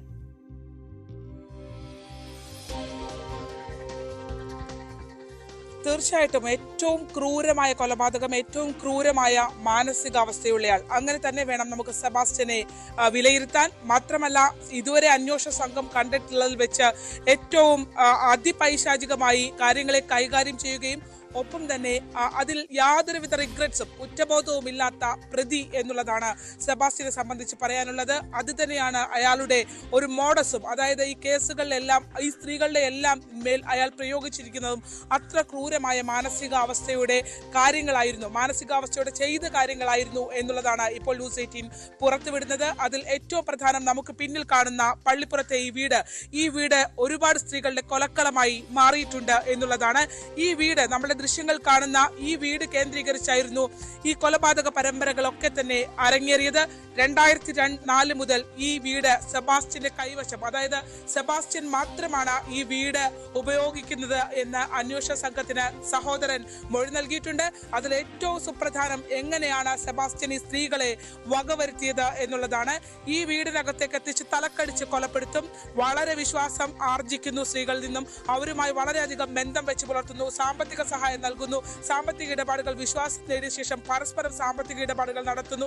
ഏറ്റവും വിശ്വാസത്തോടുകൂടി, ഏറ്റവും സ്വകാര്യമായി, ഏറ്റവും രഹസ്യമായി ആ ബന്ധത്തിന്റെ പുറത്ത് ഓരോ സ്ത്രീകളും ഈ വീടുകളിലേക്ക് എത്തുന്നു. ഈ വീടുകളിലേക്ക് എത്തിയാൽ പിന്നെ എല്ലാം അറിയുന്നത് സെബാസ്റ്റ്യനും ആ വീട്ടിലെത്തിയ വ്യക്തിക്ക് മാത്രമാണ്. ഒരാളോടും ഈ സ്ത്രീകളുമൊക്കെയായി ബന്ധമുണ്ടായിരുന്നു എന്നും പുറത്തിവരുമായി ഇടപഴകുന്നുണ്ട് എന്നും ഒരുപക്ഷെ ഇവർ മരണപ്പെട്ടിട്ടുണ്ടോ എന്നൊക്കെ സുഹൃത്തുക്കൾക്കൊക്കെ അറിയാമായിരിക്കും. പക്ഷേ അതെങ്ങനെ ചെയ്തു, അത് ഏത് സമയത്ത് ചെയ്തു, ആരൊപ്പമുണ്ടായിരുന്നു, എങ്ങനെ ഡിസ്പോസ് ചെയ്തു, ഇത്തരം ചോദ്യങ്ങൾക്കൊന്നും തന്നെ സെബാസ്റ്റ്യൻ ഒരു ഉത്തരവും ആർക്കും നൽകിയിരുന്നില്ല. ഒറ്റയ്ക്കാണ് സെബാസ്റ്റ്യൻ അതെല്ലാം ഈ വീട്ടിനുള്ളിൽ നിർവഹിച്ചിരുന്നത്. അതിലേക്കാണ് നമ്മൾ കടക്കുന്നത്. അതിക്രൂരമായാണ് ഓരോ ആളുകളെയും അയാളെ വിശ്വസിച്ച് സ്നേഹിച്ച് എത്തിയ, സമൂഹത്തിൽ ഒറ്റപ്പെട്ടു പോയ, മറ്റ് സഹായങ്ങളില്ലാത്ത ആ സ്ത്രീകളെ ഓരോരുത്തരെയും അതിപൈശാചികമായാണ് അയാൾ കൊലപ്പെടുത്തിയത്. തലക്കടിച്ച് കൊലപ്പെടുത്തും. കൊലപ്പെടുത്തിയ ശേഷം മൃതദേഹാവശിഷ്ടങ്ങൾ ഈ വീടിനുള്ളിൽ, നമ്മുടെ പിന്നിൽ കാണുന്ന ഈ വീടിനുള്ളിൽ വെച്ച് അയാൾ ചെറു കഷ്ണങ്ങളായി മുറിക്കും എന്നുള്ളതാണ്. ചെറു കഷ്ണങ്ങളായി മുറിച്ച് വിവിധ ഇടങ്ങളിൽ കുഴികളെടുത്ത്, ഈ പുരയിടത്തിൽ 1.5 ഏക്കറാണ് ഈ വരുന്ന പുരയിടം. ഈ വീടിന് ചുറ്റുമുള്ള ഭാഗം മാത്രം 1.5 ഏക്കറോളം വരും. ഈ പുരയിടത്തിൽ പല ഇടങ്ങളിലായി അയാൾ കുഴികളെടുത്ത്, ചെറു കുഴികളെടുത്ത് അതിനകത്ത് ആ കുഴികളിൽ നിക്ഷേപിച്ചു എന്നുള്ളതാണ്. വിവിധ ഇടങ്ങളിൽ ആ ചെറു കുഴികൾ എടുത്ത് നിക്ഷേപിച്ച ശേഷം പിന്നീട്, അതായത് മൃതദേഹങ്ങൾ ഇയാൾ മുറിക്കുന്നു. ചെറിയ കഷ്ണങ്ങളായി വീടിന്റെ പല ഭാഗങ്ങളിലുള്ള കുഴികൾ എടുത്ത് ആ കുഴികൾ ആരും ശ്രദ്ധിക്കാത്തിടത്തായി, ദുർഗന്ധമൊന്നും വരാതിരിക്കാൻ ആ കുഴികളിലായി ഇയാൾ കുഴിച്ചു മൂടുന്നു. 2 മാസങ്ങൾക്ക് ശേഷം ഈ മൂടിയ കുഴി ഇയാൾ തുറക്കും. തുറന്ന ശേഷം മൃതദേഹാവശിഷ്ടങ്ങൾ അതിനകത്ത് നിന്ന് പുറത്തേക്കെടുക്കും. പുറത്തേക്കെടുത്ത ശേഷം പിന്നീട് അയാൾ ചെയ്യുക അത് കൂട്ടിയിട്ട് കത്തിക്കുക എന്നുള്ളതാണ്. ഇത് ഇയാൾ നിരന്തരമായി ചെയ്തുകൊണ്ടിരുന്ന പ്രവൃത്തിയാണ് എന്ന് അന്വേഷണ സംഘത്തിന് സ്ഥിരീകരിക്കാൻ കഴിഞ്ഞിട്ടുണ്ട്. അതായത് ഇയാൾ പലയിടങ്ങളിലായി കുഴിയെടുത്ത് ഈ മൃതദേഹങ്ങളെ അത്തരത്തിൽ ഡിസ്പോസ് ചെയ്ത്, അങ്ങനെയുള്ള അതിക്രൂരമായ മാനസികാവസ്ഥ വെച്ച് പുലർത്തുന്ന ആളാണ് സെബാസ്റ്റ്യൻ എന്നുള്ളതാണ് നമുക്ക് പറയാൻ കഴിയുക. എന്തായാലും സാധാരണ കാണുന്ന ഒരു ക്രിമിനലിൽ നിന്ന് വ്യത്യസ്തമായി വളരെയധികം വ്യത്യസ്തമായ മാനസികാവസ്ഥ ഉള്ളയാൾ. ഒരു ഘട്ടത്തിൽ പോലും അയാൾക്ക് അയാളുടെ കുറ്റകൃത്യങ്ങളെ സംബന്ധിച്ച് യാതൊരു കുറ്റബോധവും ഉണ്ടാകുന്നില്ല എന്നുള്ളതാണ്. അതിനെയൊക്കെ അതിജീവിക്കാൻ മാനസികമായി പരിശീലനം എന്നല്ല, അത് അയാളുടെ ഒരു മാനസികാവസ്ഥ എന്നുള്ള ഒരു വിലയിരുത്തലിലേക്കാണ് അന്വേഷണ സംഘം എത്തി നിൽക്കുന്നത്. ആ ഒരു മാനസികാവസ്ഥയിലൂടെയാണ് അന്വേഷണ സംഘം ഇയാളെ, കാരണം സെബാസ്റ്റ്യൻ ബ്രേക്ക് ചെയ്യുക എന്നുള്ളത് വളരെ ശ്രമകരമായ ദൗത്യമാണ്. അതെ, അതാണ് ശരണ്യ, നമ്മൾ തുടക്കം മുതൽ ഈ കേസുമായി ബന്ധപ്പെട്ട വാർത്തകൾ നൽകുമ്പോൾ ശരണ്യ സൂചിപ്പിച്ച ഒരു പ്രധാനപ്പെട്ട കാര്യവും അതുതന്നെയാണ്. ഈ തുടക്കം മുതൽ ഈ ചോദ്യം ചെയ്യലിനെ അടക്കം എത്രത്തോളം തന്ത്രപരമായിട്ടാണ് സെബാസ്റ്റ്യൻ നേരിട്ടത് എന്നുള്ളത്. അത് അന്വേഷണ സംഘത്തെ സംബന്ധിച്ച് വലിയ വെല്ലുവിളിയായിരുന്നു. ഈ കേസ് തെളിയിപ്പിച്ചെടുക്കുക എന്നുള്ളത് ഈ സ്ത്രീകളുടെ തിരോധാന കേസുകളായി മാത്രം അവശേഷിക്കുകയായിരുന്നു ഈ സെബാസ്റ്റ്യനുമായി ബന്ധപ്പെട്ടിട്ടുള്ള നമ്മൾ ഇപ്പോൾ ഈ ചർച്ച ചെയ്യുന്ന കൊലപാതക കേസുകൾ. ഇപ്പോൾ ഏറ്റവും ഒടുവിൽ നമ്മൾ കണ്ടു അന്വേഷണ സംഘത്തോട് ബിന്ദു പത്മനാഭന്റെ കൊലപാതകം സമ്മതിക്കുന്നത്, കുറ്റസമ്മതം നടത്തുന്ന സെബാസ്റ്റ്യനെ. അതിനപ്പുറം ഈ കാണാതായ മറ്റ് സ്ത്രീകളെ എല്ലാം താൻ ഈ സമാനമായ രീതിയിൽ തന്നെ കൊലപ്പെടുത്തിയെന്ന് സെബാസ്റ്റ്യൻ അന്വേഷണ സംഘത്തോട് സമ്മതിച്ചിട്ടുണ്ടോ?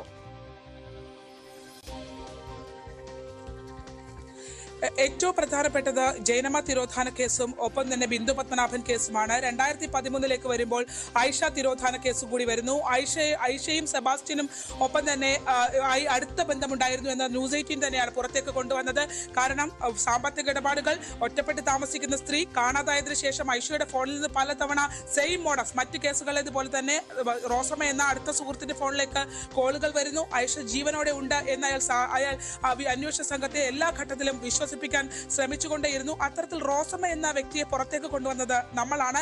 റോസമ്മയുടെ വാക്കുകളിൽ പല കാര്യങ്ങളും ഒളിഞ്ഞിരിപ്പുണ്ട് എന്നുള്ളതായിരുന്നു. ഒരുപക്ഷെ മറ്റ് സ്ത്രീകൾ, തിരുവിഴയിലെ കാണാതായ, ചേർത്തലയിൽ നിന്ന് കാണാതായ സ്ത്രീ സമാന സാഹചര്യമുള്ള സ്ത്രീയാണ്. കൂത്താട്ടുകുളത്ത് നമ്മൾ പോയി കണ്ട സ്ത്രീയുടെ കുടുംബവും അതേ സാഹചര്യമാണ്. പക്ഷേ ആ രണ്ട് കേസുകളും ഇതിലേക്ക് കണക്ട് ചെയ്യാൻ സാഹചര്യങ്ങൾ ഉണ്ടെങ്കിലും, സമാന കാര്യങ്ങൾ റീഓപ്പൺ ചെയ്ത് അന്വേഷിക്കുന്നുണ്ടെങ്കിലും 3 കേസുകൾ വളരെ കണക്റ്റഡ് ആയി അന്വേഷണ സംഘത്തിന് വരുന്നുണ്ട് എന്നുള്ളതാണ്.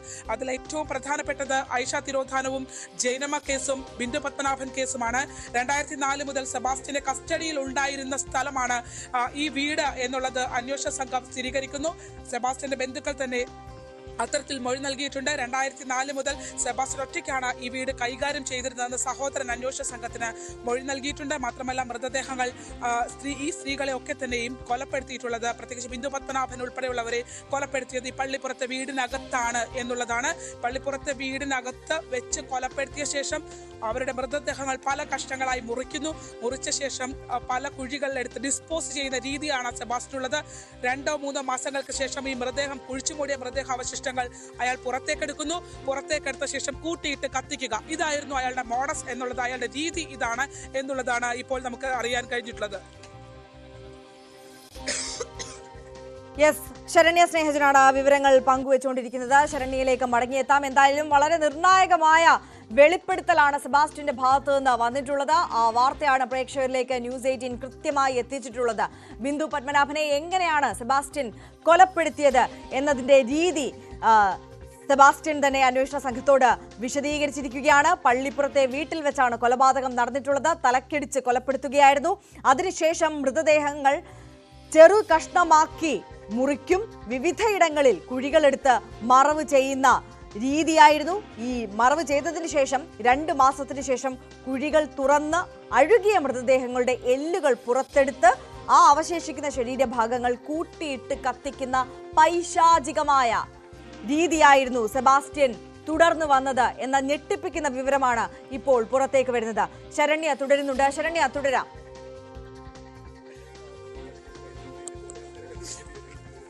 തീർച്ചയായിട്ടും രൂപേഷ് നമ്മളോടൊപ്പം ഇപ്പോൾ ഉണ്ട്. ബിന്ദു പത്മനാഭൻ തിരോധാന കേസിലെ അന്വേഷണ ഉദ്യോഗസ്ഥർ ഉൾപ്പെടെയുള്ളവർ ഇപ്പോൾ ഇവിടെ ഉണ്ട്. അവർ കാര്യങ്ങൾ പരിശോധിച്ചുകൊണ്ടിരിക്കുകയാണ്. ആ വീടിനകത്തേക്ക് പ്രവേശിച്ചു തുടങ്ങിയിട്ടില്ല അന്വേഷണ സംഘം. എന്തായാലും മറ്റ് ഈ പറഞ്ഞ വളരെ ക്രിമിനൽ മെന്റാലിറ്റിയോട് കൂടിയുള്ള ഉദ്യോഗസ്ഥരാണ്. രൂപേഷ്, ബിന്ദു പത്മനാഭൻ കേസിനെ സംബന്ധിച്ച് വളരെ നിർണായകമായ കാര്യങ്ങൾ, ബിന്ദു പത്മനാഭൻ എന്നല്ല, ഈ സ്ത്രീകളുടെ തിരോധാനത്തെ സംബന്ധിച്ച് ഏറ്റവും നിർണായകമായ കാര്യങ്ങൾ ഇപ്പോൾ പുറത്തേക്ക് അന്വേഷണ സംഘം കൊണ്ടുവന്നുകൊണ്ട് ഇരിക്കുകയാണ്. അതിൽ തന്നെ വളരെ പ്രധാനപ്പെട്ട ഒരു കാര്യം എന്ന് പറയുന്നത് ഈ സ്ത്രീകളെല്ലാം തന്നെ കൊല്ലപ്പെട്ടിരിക്കുന്നത് ഈ വീട്ടിലാണ് എന്നുള്ളൊരു അനുമാനത്തിലേക്ക് അന്വേഷണ സംഘം എത്തുന്നു എന്നുള്ളതാണ്. തീർച്ചയായിട്ടും നമുക്ക് വളരെ പ്രതീക്ഷയുണ്ട്. മികച്ചൊരു അന്വേഷണ ടീമാണിപ്പോൾ ഈ അന്വേഷണത്തിന് നേതൃത്വം കൊടുക്കുന്നത്. കൊലക്കുറ്റം അടക്കം തുടക്കം മുതൽ ചുമത്തണം എന്നുള്ള കാര്യം നമ്മൾ നിരന്തരമായി ആവശ്യപ്പെട്ടിരുന്നതാണ്. ഇപ്പം വൈകിയാണെങ്കിലും കൊലക്കുറ്റം ചുമത്തി. ഇനി തെളിവ് ശേഖരണത്തെക്കുറിച്ചാണ്. ഇത്രയും കാലപ്പഴക്കമുള്ളത് കൊണ്ട് തെളിവുകൾ എത്രത്തോളം നമുക്ക് ശേഖരിക്കാൻ പറ്റും അന്വേഷണ സംഘത്തിന് എന്നുള്ളതാണ് നമുക്ക് ഇനി അറിയുവാനായിട്ടുള്ളത്. ഇപ്പോൾ രൂപേഷ്, ഇതിനകത്ത് ഏറ്റവും നിർണായകമായ ഒരു വിവരം ന്യൂസ് 18 പങ്കുവെക്കാനുള്ളത്, ഈ സ്ത്രീകളെ കൊലപ്പെടുത്തിയത് ഈ വീടിനകത്താണ്. അയാളുടെ ഒരു രീതി എന്ന് പറയുന്നത് ഈ വീടിനകത്ത് കൊലപ്പെടുത്തുന്നു, ചെറിയ കഷ്ണങ്ങളായി അത് ഡിസ്പോസ് ചെയ്യാൻ ശ്രമിക്കുന്നു. അത് മുറിച്ചതിന് ശേഷം വിവിധ കുഴികൾ എടുത്തുകൊണ്ട് ഈ കോമ്പൗണ്ടിൽ തന്നെയാണ് അയാൾ ഡിസ്പോസ് ചെയ്തിട്ടുള്ളത്. അതിനുശേഷം പിന്നീട് അത് പുറത്തേക്ക് എടുക്കുന്നു, ഈ ഒരു അഴുകാനുള്ളൊരു സമയം കൊടുക്കുന്നു. അതിനുശേഷം അത് പുറത്തേക്ക് ആ ബോണുകൾ എടുക്കുന്നു, കത്തിച്ചു കളയുന്നു. ഇതാണ് അയാളുടെ ഒരു രീതി എന്നുള്ളതാണ്. ഒരു പക്ഷേ ഇവിടെ നിന്ന് കണ്ടെത്തിയ ശരീരാവശിഷ്ടങ്ങൾ ഒരുപാട് സ്ത്രീകളുടേതാവാൻ സാധ്യത. തീർച്ചയായിട്ടും പല ഭാഗങ്ങളിൽ ഇത് ഈ മൃതദേഹ അവശിഷ്ടങ്ങൾ ഉപേക്ഷിച്ചു എന്നുള്ളതാണ് നമുക്ക് അന്വേഷണ സംഘത്തോട് അദ്ദേഹം പറഞ്ഞിരിക്കുന്നത്. എല്ലാം ഈ ഒരു വീട് കേന്ദ്രീകരിച്ചായിരുന്നു ഇതെന്നാണ് ഇപ്പോൾ മനസ്സിലാക്കാൻ. തീർച്ചയായിട്ടും കൊല നടത്തിയിരിക്കുന്നതെല്ലാം തന്നെ ഈ വീട് കേന്ദ്രീകരിച്ചായിരിക്കും. ഇവിടെ വെച്ചത് പല ഭാഗങ്ങളായി മുറിച്ച് പല സ്ഥലങ്ങളിൽ ഉപേക്ഷിച്ചു കാണും. അല്ലെങ്കിൽ അത് അതിൻ്റെ അവശിഷ്ടങ്ങൾ ജീർണിപ്പിച്ച ശേഷം അസ്ഥി കഷ്ണങ്ങൾ ഏതെങ്കിലും ലായനിയൊക്കെ ഉപയോഗിച്ച് കത്തിച്ച് ഒരിക്കലും കണ്ടുപിടിക്കാൻ പറ്റാത്ത തരത്തിൽ അത് പല ഭാഗങ്ങളിൽ ഉപേക്ഷിച്ചിട്ടുണ്ടാവും. അത്രയും ഒരു ഇയാൾക്കൊരു ആ ഒരു ശാസ്ത്രീയമായി ഇത് കണ്ടെത്താൻ കഴിയാത്ത രീതിയിലേക്ക് ആ ബോൺസ് നശിപ്പിക്കാൻ ശ്രമിക്കുന്നു. ഒരുപക്ഷെ അഴുകി പോട്ടെ എന്നല്ല അയാൾ കരുതുന്നത്, എടുത്ത് കത്തിക്കുന്നു. അപ്പോൾ ഇയാൾ ട്രെയിൻഡ് ആണോ? ഇയാളുടെ ഒരു മാനസികാവസ്ഥ ഒരുപക്ഷെ പോലീസ് പറയുന്നത് നമ്മൾ ആരും വിചാരിക്കാത്ത മാനസികാവസ്ഥയുള്ള ഒരാളെന്നാണ്. അല്ല, അത് നമ്മൾ പറയുന്ന മറ്റൊരു കാര്യം കൂടി ഉണ്ട്. അതിൻ്റെ അകത്ത് സെബാസ്റ്റ്യൻ ഒറ്റയ്ക്ക് ആയിരിക്കത്തില്ല. കാര്യം സെബാസ്റ്റ്യന് എത്തരത്തിൽ അല്ല, അയാളുടെ ഒരു മോഡസ്, അയാൾ ചെയ്യുന്ന രീതിയിൽ അയാൾ ഒറ്റയ്ക്കാണ്. അല്ലെങ്കിൽ ഒരുപക്ഷെ ഒരിക്കലും ഇതുവരെ ആരുടെയും തുമ്പിലേക്ക് അല്ലെങ്കിൽ ആർക്കും മനസ്സിലാക്കാൻ കഴിയാത്ത രീതിയിൽ ഈ കാര്യങ്ങൾ ഒളിഞ്ഞു കിടക്കില്ല. ഈ സ്ത്രീകൾ മരണപ്പെട്ടിട്ടുണ്ടാകും, അവർ മിസ്സിംഗ് ആണ് എന്നുള്ളതൊക്കെ എല്ലാവർക്കും ധാരണയുണ്ട്. പക്ഷേ അതെങ്ങനെ എന്നുള്ളതൊരു ചോദ്യം, ഉത്തരം കണ്ടെത്താൻ മറ്റൊരാൾക്ക് കഴിയാതെ പോയത് അത് സെബാസ്റ്റ്യൻ മാത്രം ഉൾപ്പെട്ടിട്ടുള്ള ആ ഒരു ക്രൈം നടക്കുന്ന സമയത്ത് അയാൾ മാത്രമാണ് എന്നുള്ളതാണ്. തീർച്ചയായിട്ടും ക്രൈം നടത്തിയതിൽ പുള്ളി ഒറ്റക്കായിരിക്കും തീർച്ചയായിട്ടും. അതുകൊണ്ടാണ് ഇത്രയും നാളുകളായിട്ടും പുറത്തേക്ക് കാര്യങ്ങളൊന്നും. അങ്ങനെയാണെങ്കിൽ ഐഷയ്ക്ക് സംഭവിച്ചതും ഇത് തന്നെ ആയിരിക്കില്ലേ? ഐഷയാണെങ്കിലും ഈ ജൈനമ്മ കേസാണെങ്കിലും അവസാനം വന്നിരിക്കുന്ന നമ്മുടെ കൂത്താട്ടോളം കേസ് ഇപ്പോൾ വന്നിരിക്കുന്നുണ്ട്, ഏലിയാമ്മയുടെ. അതും വിശദമായ അന്വേഷണത്തിന്റെ ഭാഗമായിട്ട് പോകേണ്ടതായിട്ടുണ്ട്. ഇതിനെല്ലാം ചുറ്റിപ്പറ്റി നിൽക്കുന്ന മറ്റൊരു വളരെ പ്രധാനപ്പെട്ട കാര്യം DNA പരിശോധനാ ഫലം പുറത്തു വന്നിട്ടില്ല എന്നുള്ളതാണ്. രക്തസാമ്പിളുമായി ബന്ധപ്പെട്ട കാര്യങ്ങൾ മാത്രമാണ് ജൈനമ്മയുമായി ബന്ധപ്പെട്ട് സാമ്യമുണ്ട് എന്ന് പറയുന്നത്. പക്ഷേ ഈ അസ്ഥി കഷ്ണങ്ങളിൽ നിന്നും നമ്മുടെ DNA പരിശോധനാ ഫലം പുറത്തു വന്നെങ്കിൽ മാത്രമേ ഇത് ഐഷയാണോ, ബിന്ദുവാണോ, ജൈനമ്മയാണോ, ഈ ഏറ്റവും അവസാനം റിപ്പോർട്ട് ചെയ്ത കേസാണെങ്കിലും ഒക്കെ അത് ആരുടേതാണെന്ന് തിരിച്ചറിയണം. ഇനി ഇതൊക്കെ മാറ്റിവെച്ച് മറ്റൊരു സ്ത്രീയാണെങ്കിൽ അന്വേഷണം ആ വഴിക്കും പോകേണ്ടതായിട്ടുണ്ട്. അതാണ് അതിനകത്ത് ഏറ്റവും പ്രധാനപ്പെട്ടത്.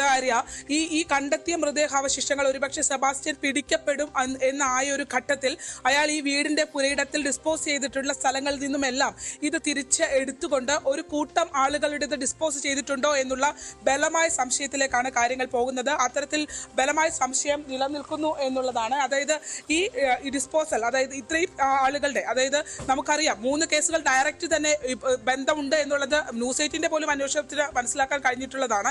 അങ്ങനെയാണെങ്കിൽ ആ കൂടുതൽ ആളുകളുടെ ബോഡി ഇവിടെ ഡിസ്പോസ് ചെയ്യാനുള്ള, അല്ലെങ്കിൽ ജൈനമ്മ തിരോധാന കേസ് വരുന്ന സമയത്ത് താൻ പിടിക്കപ്പെടും എന്നുള്ളൊരു ഉറപ്പ് വരുന്ന സാഹചര്യത്തിൽ അയാൾ ഇതെല്ലാം കൂടി കളക്ട് ചെയ്ത് കത്തിച്ച് കളഞ്ഞിട്ടുള്ളതാണോ എന്നുള്ള നിർണായകമായ സൂചനകളും ഇപ്പോൾ ലഭ്യമാകുന്നുണ്ട് എന്നുള്ളതാണ്. എന്തായാലും ഒരു കാലത്ത് എപ്പോഴാണെങ്കിലും, എത്ര ഒളിപ്പിച്ച് വെച്ചതാണെങ്കിലും സത്യം ഒരു കാലത്ത് പുറത്തേക്ക് വരും എന്നുള്ളതാണ്.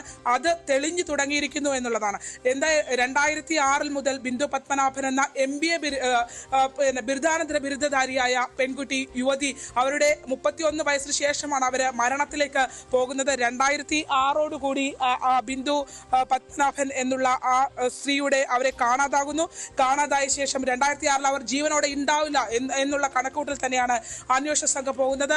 2006 ആ ഒരു കേസ് വന്നതിന് ശേഷം വളരെ കോൺഫിഡൻസോടുകൂടി സെബാസ്റ്റ്യൻ 2013 പോകുന്നു. ഈ ഒരു ഇത്രയും ക്രൂരമായ മെന്റാലിറ്റി ഉള്ള ഒരാളാണെങ്കിൽ ഇയാൾ എല്ലാ കാലത്തും സ്ത്രീകളെ തിരഞ്ഞുകൊണ്ടേയിരിക്കും എന്നുള്ള വിവരമാണ് നമുക്ക് ലഭ്യമായിക്കൊണ്ടിരിക്കുന്നത്. അതിൽ തന്നെ ജൈനമ്മ കേസിന് ശേഷം ഉണ്ടായ സംഭവം വളരെ ശ്രദ്ധിക്കേണ്ടതാണ്. കുത്തിയതോട് സ്വദേശിനിയായ ഒരു സ്ത്രീയെ, ജൈനമ്മയെ കൊലപ്പെടുത്തിയ മാസങ്ങൾക്കുള്ളിൽ തന്നെ കുത്തിയതോട് സ്വദേശിനിയായ സ്ത്രീയെ അയാൾ അപ്രോച്ച് ചെയ്തു എന്നുള്ളതാണ്. ആ സ്ത്രീയെ ഇയാൾ അപ്രോച്ച് ചെയ്യുമ്പോൾ, കുത്തിയതോട് സ്വദേശിനിയെ അപ്രോച്ച് ചെയ്യുമ്പോൾ പോത്ത് വിൽപ്പനക്കാരനായിട്ട് അവരുടെ മുന്നിലേക്ക് വരുന്നു. ആലപ്പുഴയിലെ ഒരു പ്രധാനപ്പെട്ട ഒരു തീർത്ഥാടന കേന്ദ്രത്തിലേക്ക് അയാൾ എത്തുന്നു. ഈ തീർത്ഥാടന കേന്ദ്രം കേന്ദ്രീകരിച്ച് അയാൾ പല അന്വേഷണങ്ങളും നടത്തുന്നുണ്ട് എന്നുള്ളതാണ് മനസ്സിലാക്കാൻ കഴിഞ്ഞിട്ടുള്ളത്. ആ രീതിയിൽ ഉള്ള പല കാര്യങ്ങളും അതിനകത്തേക്ക് എത്തിയിട്ടുണ്ട്. ഇപ്പോൾ ഫോറൻസിക് വിഭാഗം അടക്കം ഫോറൻസിക് യൂണിറ്റ് ഇവിടെ വന്നിട്ടുണ്ട്. അവര് അന്വേഷണത്തിലേക്ക് കടക്കുകയാണ്. മറ്റ് തെരച്ചിൽ, ഫോറൻസിക്കിന്റെ തെരച്ചിൽ ഉൾപ്പെടെയുള്ള കാര്യങ്ങളിലേക്ക് പോകുന്നു. എന്തായാലും സെബാസ്റ്റ്യൻ ചെയ്തത് ഇതാണ്, അതായത് അയാളൊരു കുറ്റകൃത്യത്തിന്റെ രീതി ഇതാണെന്നുള്ളതാണ്. അതിൽ തന്നെ പോലീസ് കിണഞ്ഞ് പരിശ്രമിക്കുന്നുണ്ട്. ക്രൈംബ്രാഞ്ച് ഇതിന്റെ ഒരു അവസാന ഘട്ടത്തിലേക്ക് എത്തിക്കാൻ, അതായത് ഈ കേസ് അവർ തെളിയിക്കും എന്നുള്ള കാര്യത്തിൽ സംശയമില്ല. അത്തരം ഒരു എവിഡൻസിലേക്ക് എത്താൻ അന്വേഷണ സംഘത്തിന് കഴിയുന്നുണ്ട് എന്നുള്ളതാണ്. എന്തായാലും നമ്മളോട് ക്രൈംബ്രാഞ്ച് അന്വേഷണ ഉദ്യോഗസ്ഥനായ ബിജു സർ ഇതിന്റെ ഒരു നിർണായക ഘട്ടത്തിലാണ്. അതെ അതെ തീർച്ചയായിട്ടും സർ ഒന്ന് നിർണായകമായ ഒരു ഘട്ടത്തിലല്ലേ ഇത് നിൽക്കുന്നത്? തീർച്ചയായും അതെ, നടപടികൾ പ്രൊസീജിയർ നടക്കുകയാണ് നമ്മുടെ. എന്തായാലും പിടിക്കപ്പെടും, പിടിക്കപ്പെടും. അതാണ് അദ്ദേഹം പറഞ്ഞത്. ഇപ്പോൾ ക്രൈംബ്രാഞ്ചിന്റെ അന്വേഷണ ഉദ്യോഗസ്ഥനായ ബിജു ആണ് നമ്മളോടൊപ്പം ഉണ്ടായത്. അദ്ദേഹം പറഞ്ഞത് പിടിക്കപ്പെടും എന്നുള്ള കാര്യത്തിൽ സംശയമില്ല, അതവർ പിടിക്കും എന്നുള്ളത് തന്നെയാണ് വ്യക്തമാക്കിയിട്ടുള്ളത്. ഫോറൻസിക് യൂണിറ്റ് ഇവിടെ വന്നു കഴിഞ്ഞിട്ടുണ്ട്. വീട്ടിൽ മറ്റ് തെളിവെടുപ്പും കാര്യങ്ങളിലേക്കും ഒക്കെ കടക്കുകയാണ്. തീർച്ചയായും ശരണ്യ സ്നേഹജനാണ് വിവരങ്ങൾ പങ്കുവെച്ചുകൊണ്ടിരിക്കുന്നത്. ബിന്ദു പത്മനാഭൻ, ഐഷ, ജൈനമ്മ എല്ലാവരെയും കൊലപ്പെടുത്തിയത് പള്ളിപ്പുറത്തെ ഈ വീട്ടിൽ വെച്ച് തന്നെ ആകാം എന്ന നിഗമനത്തിലേക്ക് അന്വേഷണ സംഘം ഇപ്പോൾ എത്തിയിരിക്കുകയാണ്. വളരെ നിർണായകമായ തെളിവെടുപ്പും പരിശോധനയുമാണ് ഇപ്പോൾ പള്ളിപ്പുറത്തെ വീട്ടിൽ നടന്നുകൊണ്ടിരിക്കുന്നത്. ഈ 2004 മുതൽ ഈ വീട് ഉപയോഗിക്കുന്നത് സെബാസ്റ്റ്യൻ മാത്രമാണെന്ന് സഹോദരൻ അന്വേഷണ സംഘത്തിന് മൊഴി നൽകിയ ഒരു സാഹചര്യമുണ്ട്. ഈ കൊലപാതകങ്ങൾ, ഈ ബിന്ദു പത്മനാഭന്റെ കൊലപാതകമാണ് താൻ നടത്തിയത് എന്നുള്ളത് കഴിഞ്ഞ ദിവസം സെബാസ്റ്റ്യൻ സമ്മതിച്ച വിഷയമാണ്. അതിലാണ് പരിശോധന നടന്നുകൊണ്ടിരിക്കുന്നത്. എങ്കിൽ പോലും ഈ കാണാതായിട്ടുള്ള മറ്റ് സ്ത്രീകളെയും സമാനമായ രീതിയിൽ ബിന്ദു പത്മനാഭനെ എങ്ങനെയാണോ കൊലപ്പെടുത്തിയത് സമാനമായ രീതിയിൽ പൈശാചികമായി തന്നെ കൊല ചെയ്ത് അവരുടെ ശരീരങ്ങൾ, മൃതദേഹ അവശിഷ്ടങ്ങൾ മറവ് ചെയ്ത് ഒരിക്കലും തനിക്കെതിരെ തെളിവ് പുറത്തു വരാത്ത രീതിയിൽ അത് നശിപ്പിക്കാൻ സെബാസ്റ്റ്യൻ ശ്രമിച്ചിട്ടുണ്ട് എന്നുള്ള നിഗമനത്തിലേക്ക് തന്നെ അന്വേഷണ സംഘം ഇപ്പോൾ എത്തിയിരിക്കുകയാണ്. ശരണ്യ, ഇനി കണ്ടെത്തേണ്ടത് ഈ നിഗമനത്തെ സാധൂകരിക്കുന്ന നിർണായകമായ തെളിവുകളാണ്. അത് അധികം വൈകാതെ തന്നെ ഈ പള്ളിപ്പുറത്തെ വീട്ടു പരിസരത്ത് നിന്ന് ലഭിക്കുമെന്നുള്ള പരിപൂർണമായ വിശ്വാസം അത് അന്വേഷണ സംഘത്തിനില്ലേ? തീർച്ചയായിട്ടും ആ ഒരു കോൺഫിഡൻസിൽ തന്നെയാണ് അന്വേഷണ സംഘം മുന്നോട്ട് പോയിക്കൊണ്ടിരിക്കുന്നത്. അവർ ഈ കേസ് തെളിയിക്കും. കാരണം ഈ കേസിനകത്ത് ഏറ്റവും നിർണായകമായ പല വിവരങ്ങളും അവർ തേടിയിട്ടുണ്ട് എന്നുള്ളതാണ്. 2 ടീമുകളിലായാണ് ആലപ്പുഴയിലെ അന്വേഷണ സംഘങ്ങൾ പോകുന്നത്. ഒന്ന് ഐഷ തിരോധാന കേസിൽ 9 അംഗ സംഘമാണ് ഉള്ളത്. ചേർത്തല CA കേന്ദ്രീകരിച്ചിട്ടുള്ള 9 അംഗ സ്പെഷ്യൽ ഇൻവെസ്റ്റിഗേഷൻ ടീമാണ് അത് ചെയ്യുന്നത്.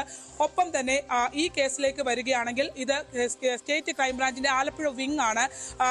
CIC ഹേമന്തിന്റെ നേതൃത്വത്തിലുള്ള ടീമാണ് ഇവിടെ പരിശോധിക്കുന്നത്. വളരെ കാൽക്കുലേറ്റഡ് ആയി ഓരോ വിവരങ്ങളും പരിശോധിച്ച് തന്നെയാണ് അവർ മുന്നോട്ട് പോയിക്കൊണ്ട് ഇരുന്നത് എന്നുള്ളതാണ്. എന്തായാലും നിലവിലത്തെ ഒരു സാഹചര്യത്തിൽ നമ്മളൊന്ന് മാറിക്കൊടുക്കട്ടെ. ശരി, സ്റ്റേറ്റ് ക്രൈംബ്രാഞ്ചിന്റെ ടീം ആണ് ഇവിടെ കൃത്യമായി അത്തരത്തിലൊരു അന്വേഷണവുമായി തുടർന്നോളൂ ശരണ്യ.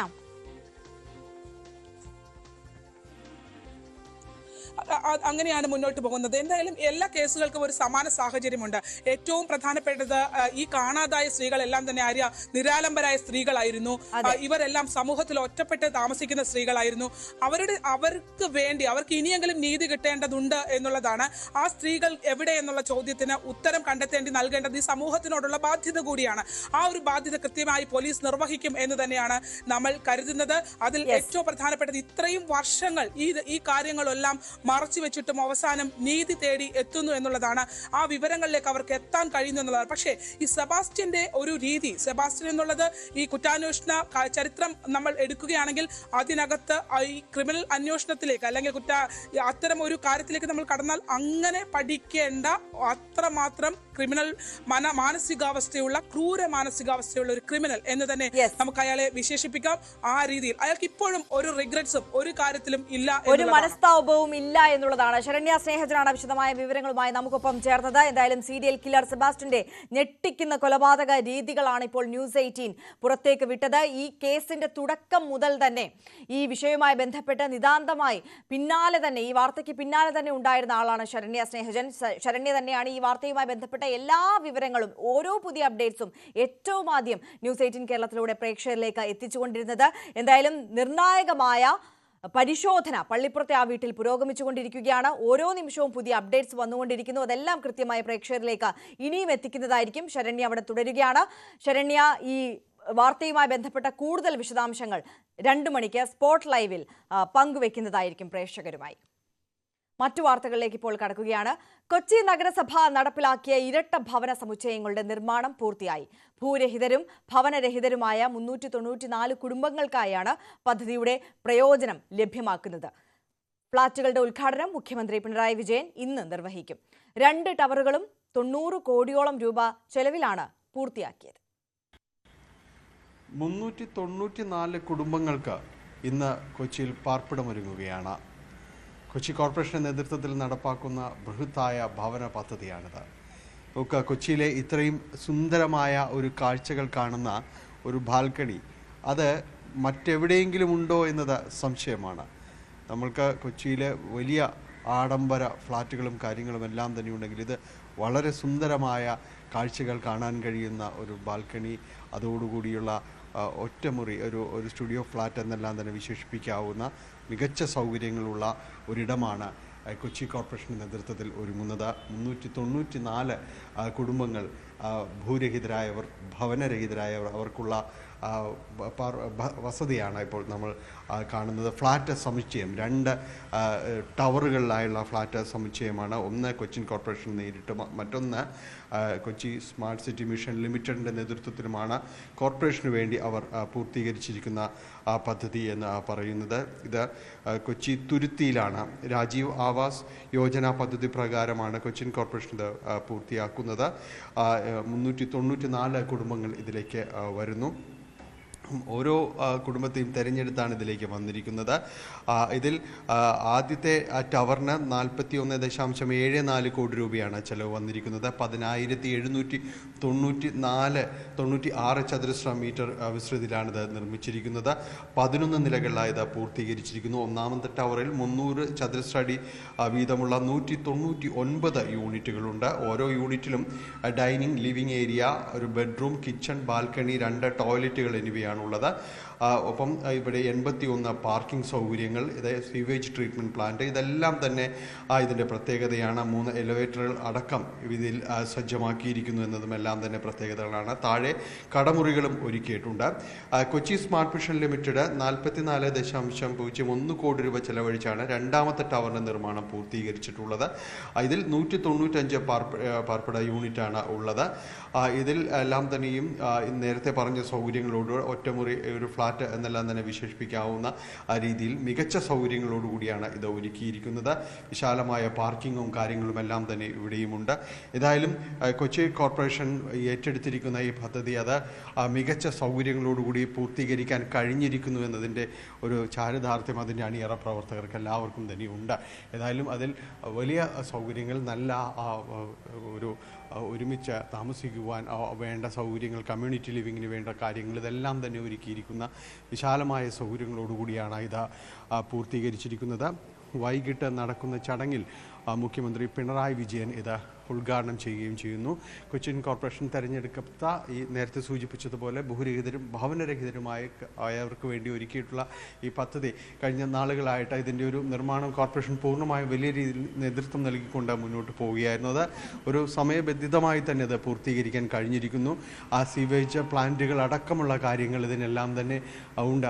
അങ്ങനെ അത്തരം ഒരു സൗകര്യങ്ങളും അതോടൊപ്പം തന്നെ കോമൺ അമ്യൂണിറ്റീസും അടക്കമുള്ള കാര്യങ്ങൾ അതെല്ലാം ഒരു മികച്ച പാർപ്പിട സമുച്ചയങ്ങളോടുകൂടി തന്നെ, ഫ്ലാറ്റ് സമുച്ചയങ്ങളോട് കിടപിടിക്കുന്ന രീതിയിൽ തന്നെയാണ് എല്ലാവിധ സൗകര്യങ്ങളോടുകൂടിയും പൂർത്തീകരിക്കാനായിട്ട് സാധിച്ചിട്ടുള്ളത്. തീർച്ചയായും കോർപ്പറേഷൻ പൂർത്തീകരിക്കുന്ന പദ്ധതികളിൽ ഒരുപക്ഷെ ഏറ്റവും മികച്ചത്, അല്ലെങ്കിൽ ഏറ്റവും എടുത്തു പറയാവുന്നത്, അടയാളപ്പെടുത്തുന്ന ഒരു പദ്ധതിയായിട്ട് ഇത് മാറുകയും ചെയ്യുന്നുണ്ട്. ഇന്ന് വൈകിട്ട് മുഖ്യമന്ത്രി പിണറായി വിജയനാണ് ഇത് ഉദ്ഘാടനം ചെയ്യുന്നത്. കൊച്ചിയിൽ നിന്ന് ക്യാമറമാൻ മനോജിനൊപ്പം ഡാനി പോൾ തയ്യാറാക്കിയ റിപ്പോർട്ടാണ് കണ്ടത്. Prestigious rising brand of India 2025 പുരസ്കാരം കരസ്ഥമാക്കി Muthoot mini financiers. Mumbai ITC മറാഠയിൽ ബാർ ഏഷ്യ സംഘടിപ്പിച്ച gold first conclave 2025 Muthoot mini പുരസ്കാരം സ്വന്തമാക്കിയത്. Muthoot mini financiers chief operating officer Sreejil Mukundan പുരസ്കാരം ഏറ്റുവാങ്ങി. Muthoot mini global marketing head Kiran James marketing meister അവാർഡിനും അർഹനായി.